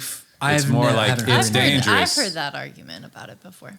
Kind of, the appropriation of a particular that could be what is type of wisdom that's not, That's interesting. Do you agree with it? I mean, I don't want to exploit other cultures, but I also think that there's like a wisdom that I'd like to explore. So I think it's one of those things that's a slippery slope. I can understand why people, I mean, I even hear it with the burning of sage. People are like, I've heard of the same thing. Like, you shouldn't be burning sage around your house. This is like a ceremonial thing. I mean, certain people feel more possessive about intellectual property than others, and I think it makes sense that a lot of Native American people would probably be offended. I could see why that would happen. It's just sort of another thing that we're kind of encroaching on and taking freely when it suits us. And I see what you mean, and I agree it's definitely slippery. a part of it. But I don't agree with it. I don't think if you like how sage smells, burn it. Just like. But if you like if Amazon is buying up all the sage because they want to make bundles and sell them at $9.99, and then Tohono O'odham people can't even get access to it at their local Yeah. vendor. Yeah. You know, I mean, I mean, there are that's- certain but things that's- that Yeah. make That's it a a little global hairy. issue. That's like that goes for noodles, that goes for clothing, that goes Yeah. for everything. Yeah. You know, like a bigger company will sell it and put you out of business. Like Yeah, and I that's mean- that's kind of mom and pops going out, which I agree is terrible. And is also just kind of like a natural occurrence, I guess. But if it like, you know, if I It's don't a know, globalized if they got world. this, We like the learn world from would be each better other. if more people Yes. were open to these experiences, took 100%. mushrooms, took ayahuasca if they did it safely. 100%. Like, And that, so I don't, well, like we should want everybody Yeah. or everybody who That's- can do it safely to do it. I think it's like a better place. I feel like it's almost yeah. like a trick of big pharma if they're like, like that's mean to the Native Americans. Like, don't take ayahuasca and peyote. Like, well, I think just keep taking your Advil or whatever. yeah, I have to say, and I'm probably going to get a lot of flack for this, but Get the flack, I'm bro. totally happy to be honest. I feel like, you know, it is a slippery slope, but there's this thing about progressives, and I include myself in the progressive, quote unquote, liberal category here. But, you know, cultural appropriation is really interesting because when are we going to be honest with our what culture is? You know, okay, what am I? Let's be honest. So my dad's from Iran, and he's full Iranian. So I'm half Iranian. I'm using that in air quotes. And my mother is from, she's half Caucasian, which is a mix of, you know, Irish, German, God knows what else. And she's also a part Native American and part Hispanic. But that's not honest with who I am. That's only counting back a couple generations. It's ridiculous. If we really want to be honest, I'm pretty sure we're all algae. If we really want to be honest, we're like phytoplankton. Stardust, yeah. Yeah. Like if we really want to be honest now. To really be honest, we don't exist. We're just like a fraction of Yeah. butt sweat from some animal. Okay, Right. what? You know? Right. Okay.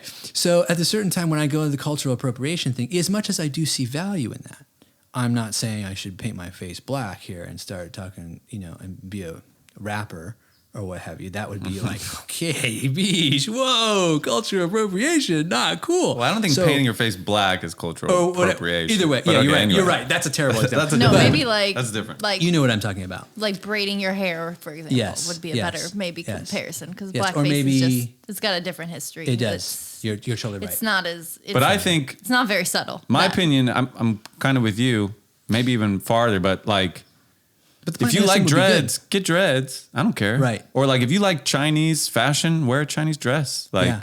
that's good. I agree. think that's good. I agree. I think the more Well, like imitation is the sincerest form of flattery. That's always been true. So I think it's like Mm. natural that we imitate others that we like. But yeah. Sure. I mean, musically, It's like just- I love the African difference- music. I love gospel music. Like, and I love hip hop. it's just and making kinda, sure. That's what you I hear. think the thing is making sure it just isn't exploiting. It's not coming at anyone else's expense. Uh-huh. You know, I think that's Sure. the problem. Well, and That's a I great think way to put also, okay, if you want to wear a Chinese dress and you're a white person, rock it. Mm-hmm. But what if you want to start making Chinese dresses and selling them? I don't know. That's where at least I hear like, okay, like maybe that should be a. No, Yeah. but at the same time, It's I a don't know. slippery thing, isn't Because it? what if just because you're Chinese you can do it? Like, what if you grew up not even wearing a dress like that and you don't know how to make that thing, but you're just gonna make a company? I don't know. Yeah. I think We're a living very in slippery some slope. sensitive times. I don't Yeah. agree with this whole like stick to your own kind Yeah. attitude. That it comes down to I agree. a lot. I agree. It comes down to a lot. And also, I agree with you 100% in the sense that, like, you know, when you're, you know, you just said a second ago, you're like, I want everyone to experience this plant medicine. You know, I want everyone to have this experience. When it comes to plant medicine, I'm sorry, but is the plant discriminating against who takes it? Is the plant saying, oh, you're not South American. Get out of here, white person. Mm-hmm. No. No, you take the medicine. You're just having experience, you know. And I think at the same time, the cultural appropriation thing is like a very big there's many little layers and, you know, crevices and things we can get into there. But I think when it comes down to like personal growth and when it comes down to like what kind of world do you want to have or create with people, you know, I kind of feel like the best thing people in our generation or in our time period can start to learn about is where this being offended thing is and where it's coming from. You know, I can't say something to you that can make you offended. I can never make somebody offended. That's just not a possible thing. Like, Paul, you're your own energy manager, dude. I can't manage your energy for you. Love that, Bijan. Like, Christine, like, you're your own energy manager. I could go in and be like, Paul, you're a fat piece of shit. You should fucking eat shit and die. I feel bad saying that to you, actually, just as a joke. Like, God. But, you know what I mean? If I said that. Sure, it's up to me if that bothers me or not. And it may, like, natural reflex be like, wow, dude, sheesh, man, that's really fucked up. Yeah. You know? But still in the end, beyond it's the my natural choice. reflex, it's your energy to manage that. Sure. You know? And I think that even plays into cultural appropriation. Look, if I go see a white person, you know, who's a white woman, she's trained to be a belly dancer tomorrow, which is a, you know, unless I'm mistaken, a historical, you know, Middle Eastern, dance. Am I going to be like, ooh, is that culture appropriation? No. And to be honest, if she's hot, I'm going to be like, hey, come on over here. I could tell, I love belly dancers. You know, it's like, give me a break, dude. Like, you're gonna stop someone the joy of dance. You're gonna deprive them the joy of dancing because your culture is so important. At the same time, you know, it's kind of like the same thing with tattoos. I love the way Polynesian tattoos. I don't have any tattoos, but I love the way those tribal Polynesian tattoos look on a man's shoulder, like warrior tattoos. Like, They're so you badass. fought some Super villages for that fucking tattoo, dude. Okay, I love the way that looks. Do I personally feel like I want to go get that tattoo? No, I'm not really into tattoos personally. But if I was, I would think about the cultural appropriation thing. I'd be like, yeah, this is maybe a little uncomfortable. But there would also be a point in me, and I have to be honest with myself, that I just love that design. And at the end of the day, it's fucking artwork. And it may mean something to the Polynesian heritage, which I can still honor and also enjoy artwork. I kind of feel like as a society, I want to live in a world where people can hold two mutually exclusive things that maybe clash and be like, yeah, I can be a multidimensional person and it's okay. And I feel like the more people get off the opinion book or this tiny little cell phone, hand computer, I don't have my phone on me, the more we like divest from that a little bit, the more we get back to like, oh yeah, isn't it just okay if like your daughter just puts on her friend's dress and her friend's Indian and your daughter's a white girl or something, and like, can't she just wear the dress for the afternoon, like without offending anybody? Like, she just likes to have a dress on and she just likes the sari. Whatever, you know? And like, I just personally want to get to that place. And I really think that we could.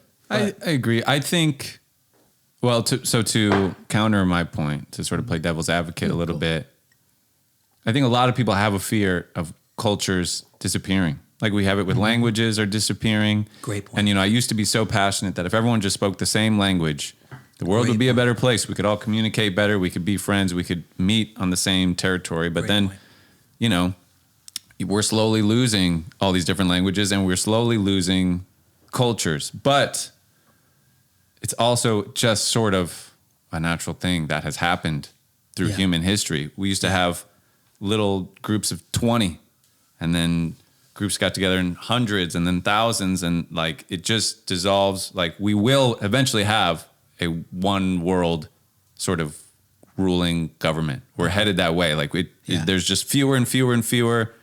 Like that is where we're going to, like an earth culture. Still, like New York is different than Texas, is different than you know, Nepal or whatever, but like, but anyway, I do understand people's like fear, like, oh, but if everyone wears the Chinese dress, then is it even still a Chinese dress? And like, that's like, my grandma used to make those dresses for us. And like, it was a huge honor for that dress to get to wear that when you're 12 or fucking whatever. Like people, it's the fear of losing your culture is why you're mad at the cultural appropriation. Yeah. And also like It's other things too, though. You know, it's Okay. like the Kardashians are made fun, like get a lot of slack for this, like popularizing and getting praise for fashion choices or hairstyle choices, where you know, formerly populations would get harassed at work for having hairstyles like that, or you know, it's the But isn't that just taking like- over and like getting praise for things that were previously kind of like ostracized people for. So But I like, don't know. it used to be when we to were in the me, it's- 90s, having face tattoos was like, well, you'll just never get a job and you're like a low life. But now it's like your waiter or like your bank manager might have like a face tattoo. Like, I think that's love that. things just evolve too. You know, like, sure, it used to be like really unfashionable to wear sweatpants and like show side boob and like show your nipples. Paul, I feel like you wore sweatpants entirely through college. I did it. I did it when it was unfashionable, but like I don't think it's. Some people are mad at the Kardashians that they are rocking something that used to be unfashionable. yeah. Like, why is that Or bad? I don't make get fun it. of them or something. Like they've taken a lot from like black designers throughout the years, like taken kind of styles and fashion trends and things, and sort of like taken credit and ownership and sort of popularized and received positive feedback for them, whereas before they were just not given any sort of attention. Those artists, the original creators, didn't essentially receive credit for their contribution to the industry or the style or That's whatever. a tough thing with something like You know, that too. It is. I think it's interesting in Because that. how could they give credit? Like, if they start wearing like big shirts or something, like how do they say like, Yeah. look, thanks for liking my big shirt, but actually, I don't know. I don't know. Tony It's like used to when wear Tony big used to shirts. wear big Yeah. when shirts. Zendaya goes to a red carpet event wearing dreads, and you know she gets told that she looks like she smells like a Rasta.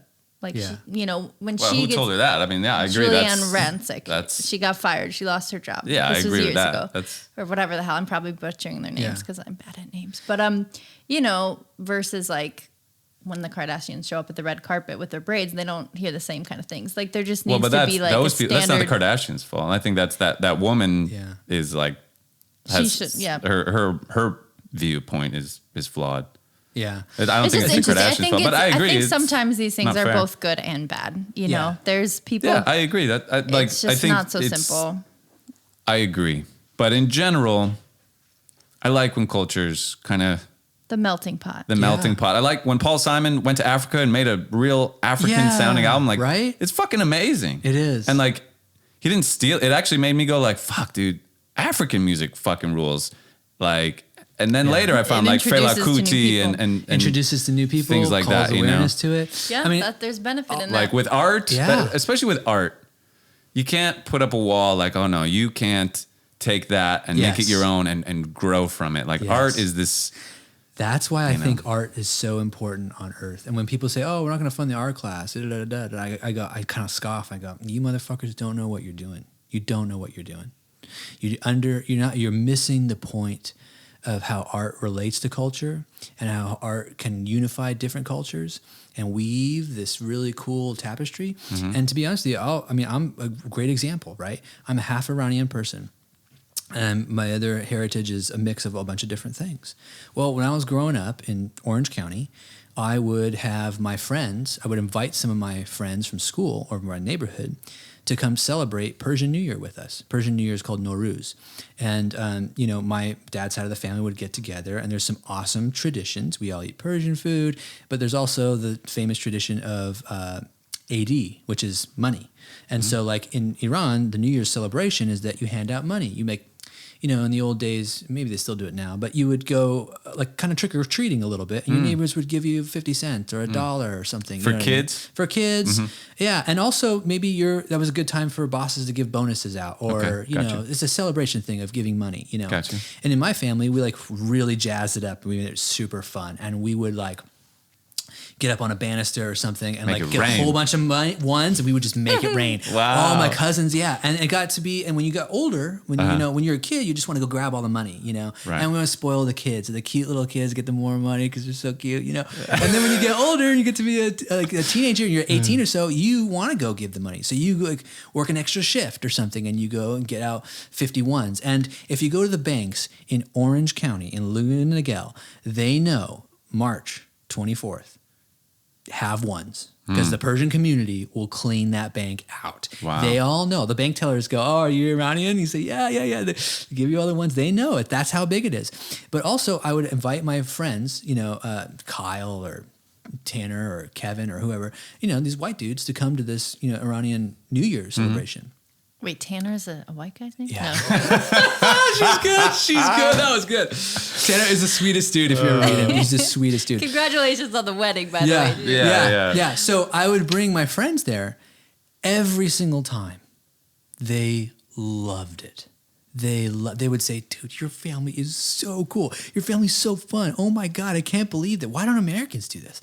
They would say this. They would say that. There would be foods that they do like. Pretty much all of them they would like. There would be some foods that were like, "Oh, that's just not my thing." You know, and I always say that to people when they give the whole, "Well, you're going to take away our culture" thing. I'm just like, dude, it's the kind of people you want to raise.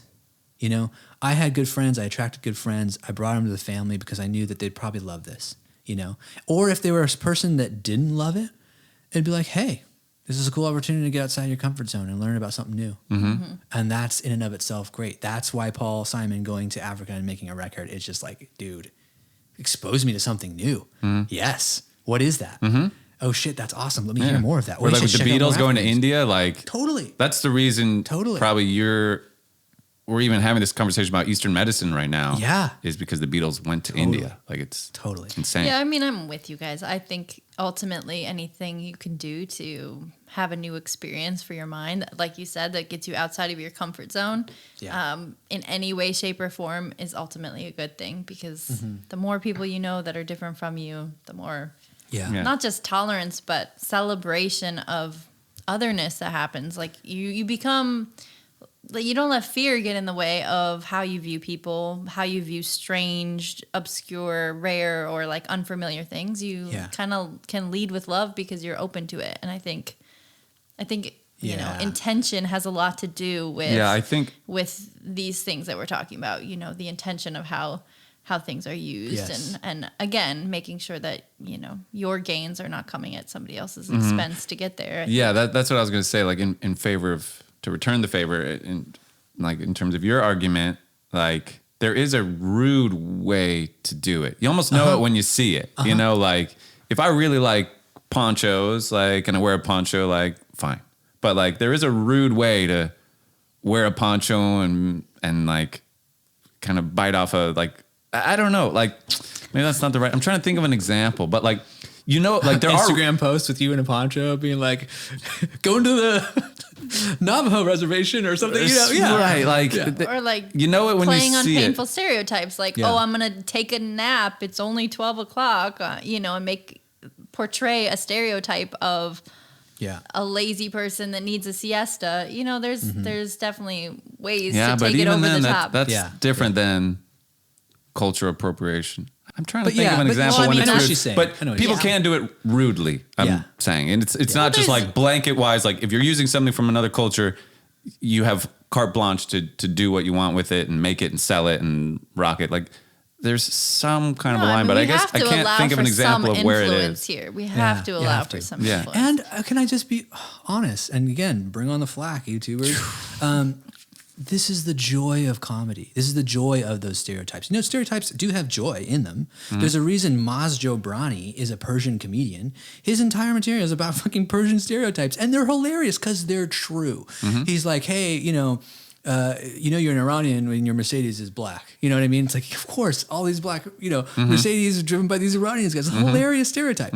And when they're negative stereotypes, yeah, maybe that's not as funny. But also, once you get off your little tiny hand computer for a second and get out of opinion land, which I'm going to call the internet, okay, then you get to have some fun.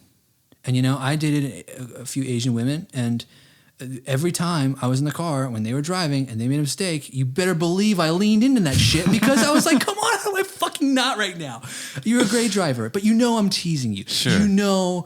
I got to say something about that move you just made. That was a fucking shit move, girl. Yeah. You fucked up. Yeah. You got to deal with this. I mean, like, we need to be able to throw some shit at each other. Sure. I agree. And love that, and that's why. So I'm going to open a can of worms here. Ready for this? Do it. I'm with it. Talk about Dave Chappelle, the closer. Yeah, hey, good. I'm glad you were, we wanted to come back to Chappelle because we talked about him the other podcast, but we left some things unsaid. Anyway, keep going. What I would say, and Dave Chappelle's a unique comedian. He's in a unique position, I think, as far as all comedians, and I think also in this time period. Because of how far-reaching his career has been. Far-reaching his career. He also got that prestigious award, which I'm blanking on the name right now. Mark Twain. Mark Twain Award. Fuck. I mean, he's a unique person in society right now. But I personally feel that it's a comedian's job to take what's difficult and uncomfortable about society, about stereotypes, about norms, challenge norms, to hold them up, expose them in a funny way. And maybe that laughter is slight, but I think it's also their job to, I just love, look at you. God, you can't see this if you're listening to this, but Bijan is cupping some belly dancers right now. This is Dave. Oh, that's just Chappelle. Cupping. What was he into? He's into feet. Okay, this is him with 2 feet. He's into feet? Yeah, I think he is. He's been on his shows, said that. Anyways, so basically, it's their job to talk about the controversial. It's their job to get that right up in the forefront. And if you're really tasteful and doing it funny, then you end up like a George Carlin or a Bill Hicks, even though Bill had a really dark period. But, you know what I'm saying? Yeah. So the thing is, for me, is maybe I just bias because I love that about those comedians. But I also feel like in our day and age, the more you surround yourself with different cultures and the more well-read you are or well-versed you are, or you kind of get a thing where you can give somebody a little slack. I'm not saying Dave Chappelle said everything amazing in the right way, but I am saying that I'm a person who can at least come out and say, you know what? This person seems like his intention is pretty in the right place a majority of the time. If not, I might even say all the time. I personally feel like Dave Chappelle is someone who thinks very intently about the words he uses. He doesn't seem like somebody who's just flying, saying whatever the fuck he wants whenever he wants. And to me, I respect that he got right up on that line, crossed it a few times, knowing well that he was crossing it. And I personally have nothing but utmost respect for that. That's my opinion. Sure. But I also think the big takeaway is that he's doing a great service to the transgender community, to LGBT community. When it comes to knowledge and awareness, talk about the things that are the most uncomfortable. Picking up a lady at a club and realizing like, oh, this person maybe has different equipment than I thought this female had. That's a weird experience and probably the most uncomfortable experience for a lot of heterosexual males to digest. Thank you, Dave. Put that shit right out in front. So we need to talk about that. Like, yes, that's what I want from my George Carlin, from my Dave Chappelle, I'm totally with you. That's kind of what I was, because I was realizing I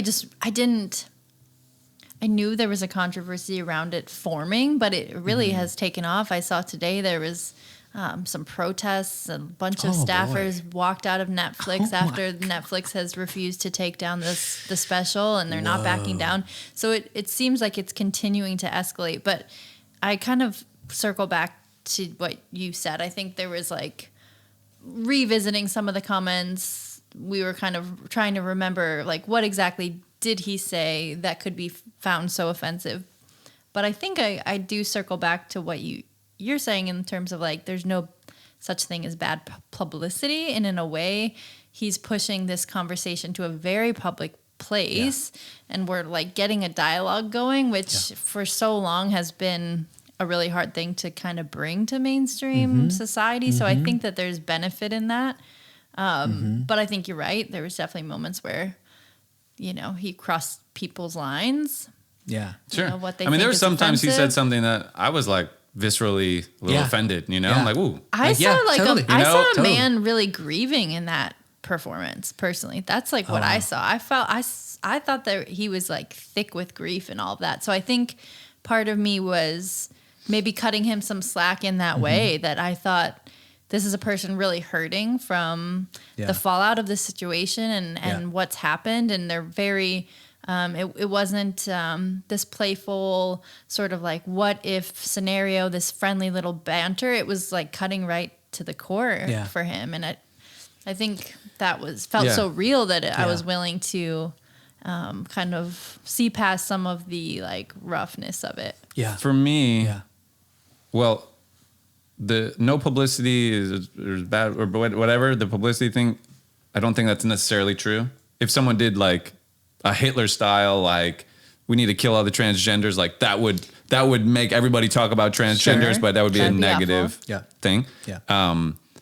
But I think like But he wasn't saying no, that. no. Of By course, any of course. means. But He was- I'm saying He's like just using- I'm yeah. just playing Devil's you know, advocate. Yeah. I'm just making sure there's two sides, and then like I think it all comes down to trust. Like if you told me like a racist joke right now and it was funny, I'd laugh because I know you.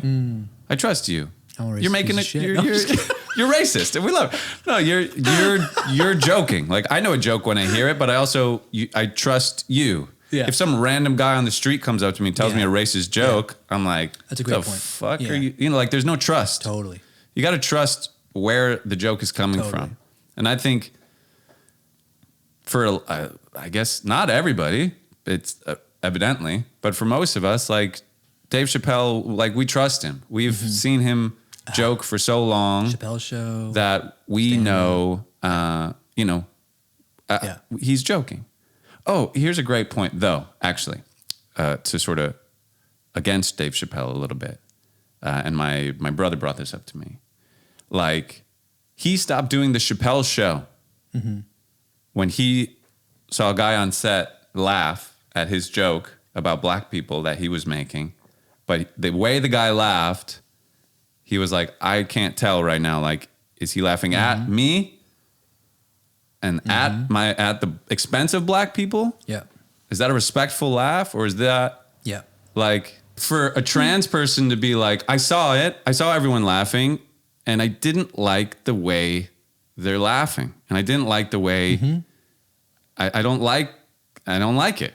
I mean, Chappelle did quit his show because he didn't like the way people were laughing at the joke he was even making, you know? So, it's... But then isn't the equivalent, I left his show because I didn't like the joke he was making? I mean, like, there has to be, like, equal consequences for, I don't know. If that well, makes what do sense. you mean? Yeah. I mean, he quit his show because he didn't like the way the guy was laughing at his joke. Right. So then why can't somebody just say, I don't like the joke Chappelle's making, so I'm going to leave the show?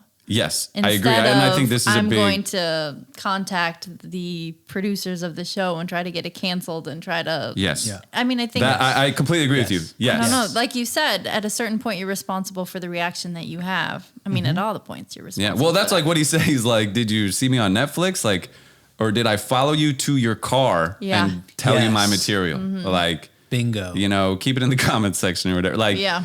And I agree. Like, we have to take some ownership that people think differently than us, Yeah. than me, than you. I think 100%. differently than you. We all think differently. And like, You don't have to tell somebody me. publicly saying something I disagree with, like, I'm just not going to watch it, Yeah. But at the same time, there is a line. There are Hitlers.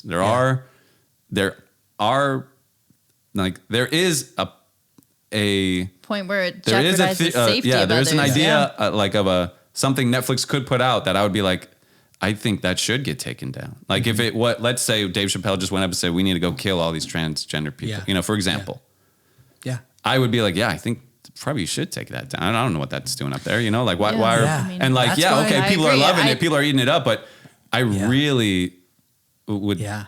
so there is a line and everyone's line is different. And these people walking out of Netflix right now, like their line was met and crossed and their line is not where my line is. And they have every right to walk out of Netflix. Like that's their quitting the show. That's their version of that. They're not, I mean, they are demanding it get taken down, which is, that's weird because that's like, saying I can't watch it. I can't think it's funny. Yeah. I don't know what a joke is. I know what a joke is.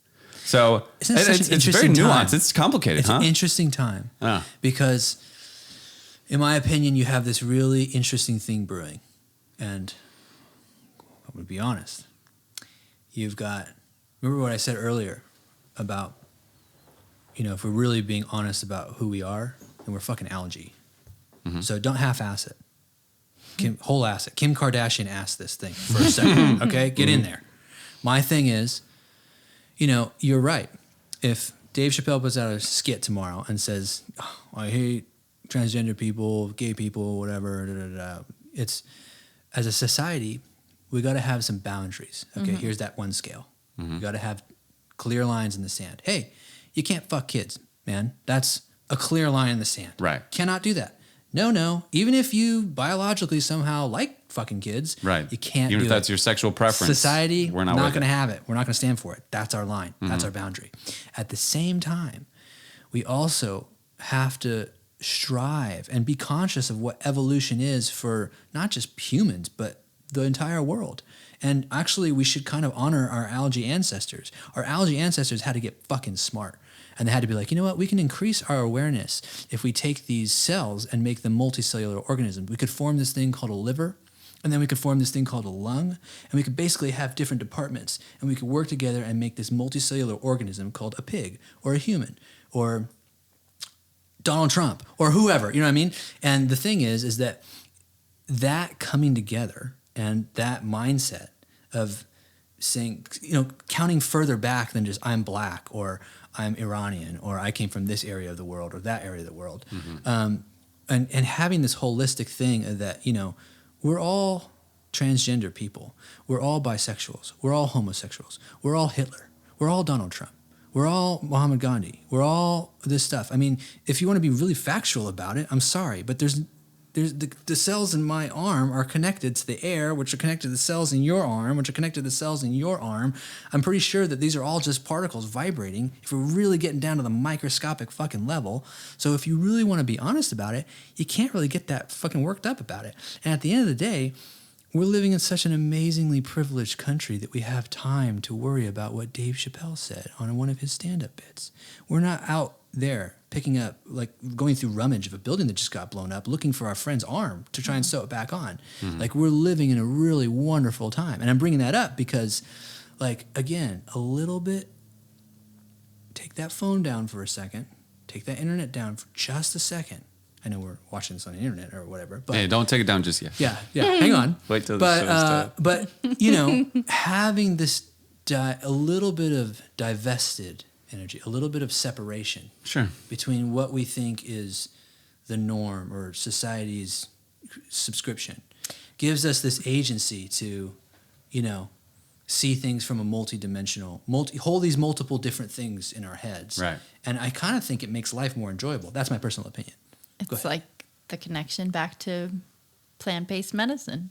It's like that thing that lets you have a sort of shortcut to seeing beyond yourself. And that real kind of universal thread that I think a lot of that can provide for people. A lot of that can provide, and the multi-person thing, I mean, can you see some of yourself in Dave Chappelle?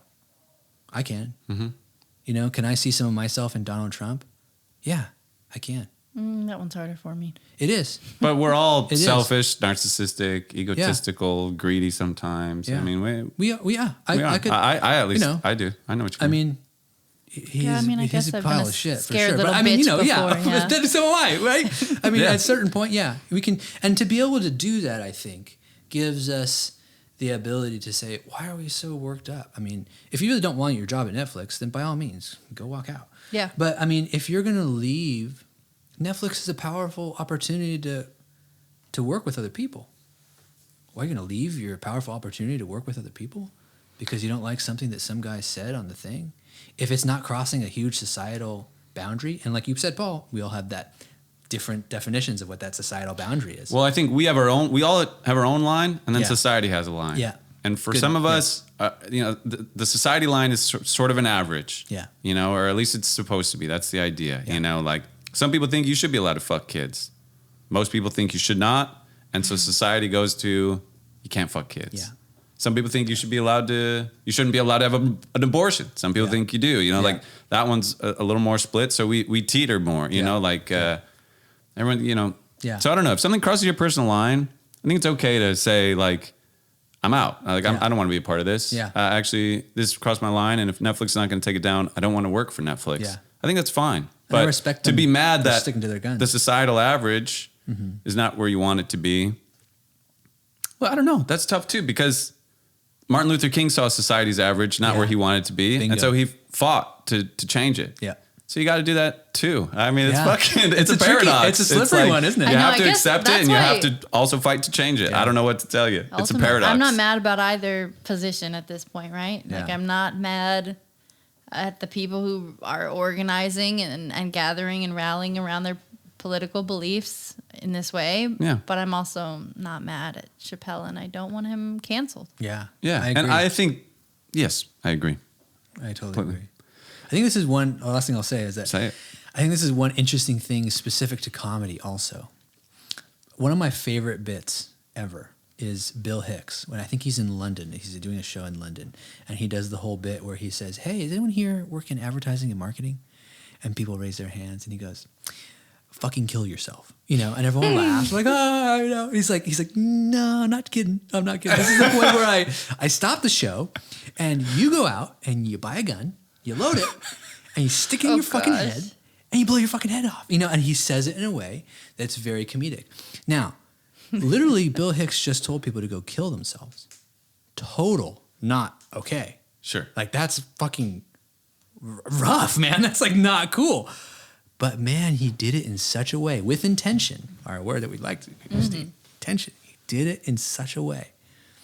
It was so fucking funny, and everyone was laughing so hard. Now, these were Europeans, and Bill Hicks knew exactly who he was talking to.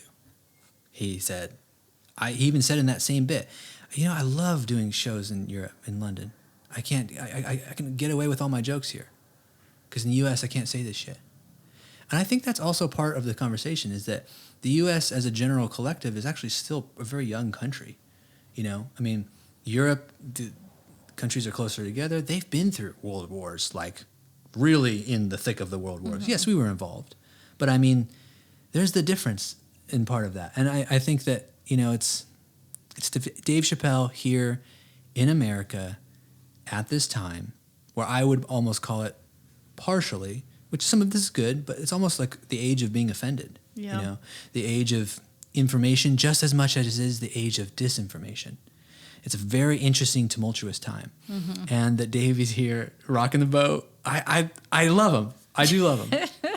It's crazy, but Yeah. I respect him. I think humor also like softens the blow Yeah. that you're able to sort of receive that information like gently. Yeah. Like humor like wraps it in a pillow and gives it to you. Like kill yourself, But really he's saying like advertising is the evil of the world, And that's what he's saying. Yeah. That's his message. And he made you laugh as he's delivering you the message, Yeah. Yeah. And I think, I don't know, humor has that ability. I don't know. It's a dangerously effective weapon. Yeah. It's It a is. tool, I Yeah. guess. It's Donald Trump used it too. Like he was funny in his fucking it debates. disarms, He was it picking on disarms people. Yeah. It disarms people pretty quick. If you can get them laughing, it's a great way to connect with people. But yeah, people also get offended easily for sure. Yeah. Yeah, I think like and I wish and offended validly. Some people. Sometimes it's I'm very not saying valid. that Sure. people don't deserve to be. well, like offended, whenever Dave but- Chappelle makes like a white people are evil joke, there's a visceral like ooh, to me, Oh, really? I'm like huh, but then I'm like oh okay, like it's but like I feel it, like I feel it, like. Yeah. But then I just okay, well, that's like it's funny and actually Take like it with a that grain one of got to salt. me a little bit, Yeah, yeah. But like, he's making fun of everybody. Like my white turn. people can't be made fun of. Like yeah, like but there is a visceral like I'm being attacked, emotion. Yeah. And so I don't know. Some people don't really know what to do with that feeling, like I'm being attacked. And white people do it too, obviously. It's like, but I don't know. That's another It's part always of it. easy to throw the jokes. It's a lot harder to take them, that's for sure. It is. And I empathize with the transgender community big time. Yeah, I will say probably at least one transgender person the next day after that Chappelle thing came out, like had a rough day, and somebody felt like they had now permission to be a dick to this person. I bet that happened to at least one person. Wow, yeah. Must have, right? Yeah. And to that person, maybe they're like, fuck Dave Chappelle, dude. Yeah. And like, Big time. is that a valid opinion for them to have? Yeah, Yeah, it's interesting. I mean, Dave Chappelle was offensive. Oh, cameras are dying. This is our longest. This is a 2-hour podcast. What? We've never gone this long. You guys, we've gone ayahuasca, we've gone Reiki. I know. we've I have gone notes I want to dating. reference too after this. There's like Okay. some spark notes I got to plug in for you. Shit, did everybody get there? Is there anything we left unsaid? You feel like you've been anyone holding on to anything? No. This is so fun. You guys are so fun. smart. I could talk to you for freaking hours. Oh, You're back smart. at you. You have You are a enlightened us, resource of Bijan. wisdom. Yeah. Oh, that's too kind. That's No, way too honestly, it was so nice having you, and I'm really glad to learn more about you, and I really commend you for being so vulnerable and talking about like your whole thanks. background. It's not easy Oh, to totally. do. It's really not easy to do. So. Oh, I'm happy to. I mean, and if anyone ever done. watches this and they're going through either depression or just completely lost or health challenges, they should listen to this and they should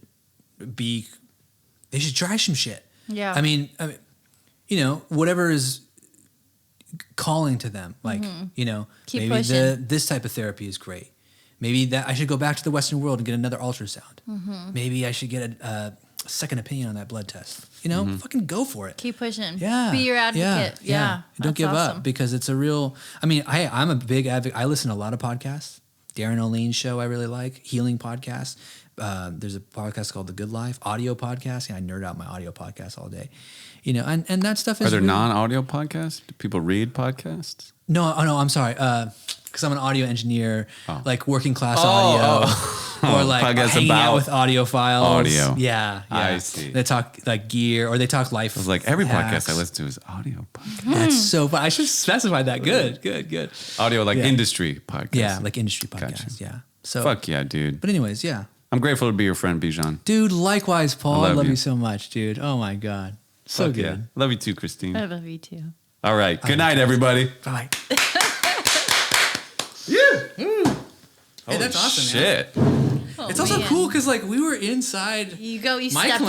in. Yeah, you step into Mikeland. that one stayed alive. Oh, good.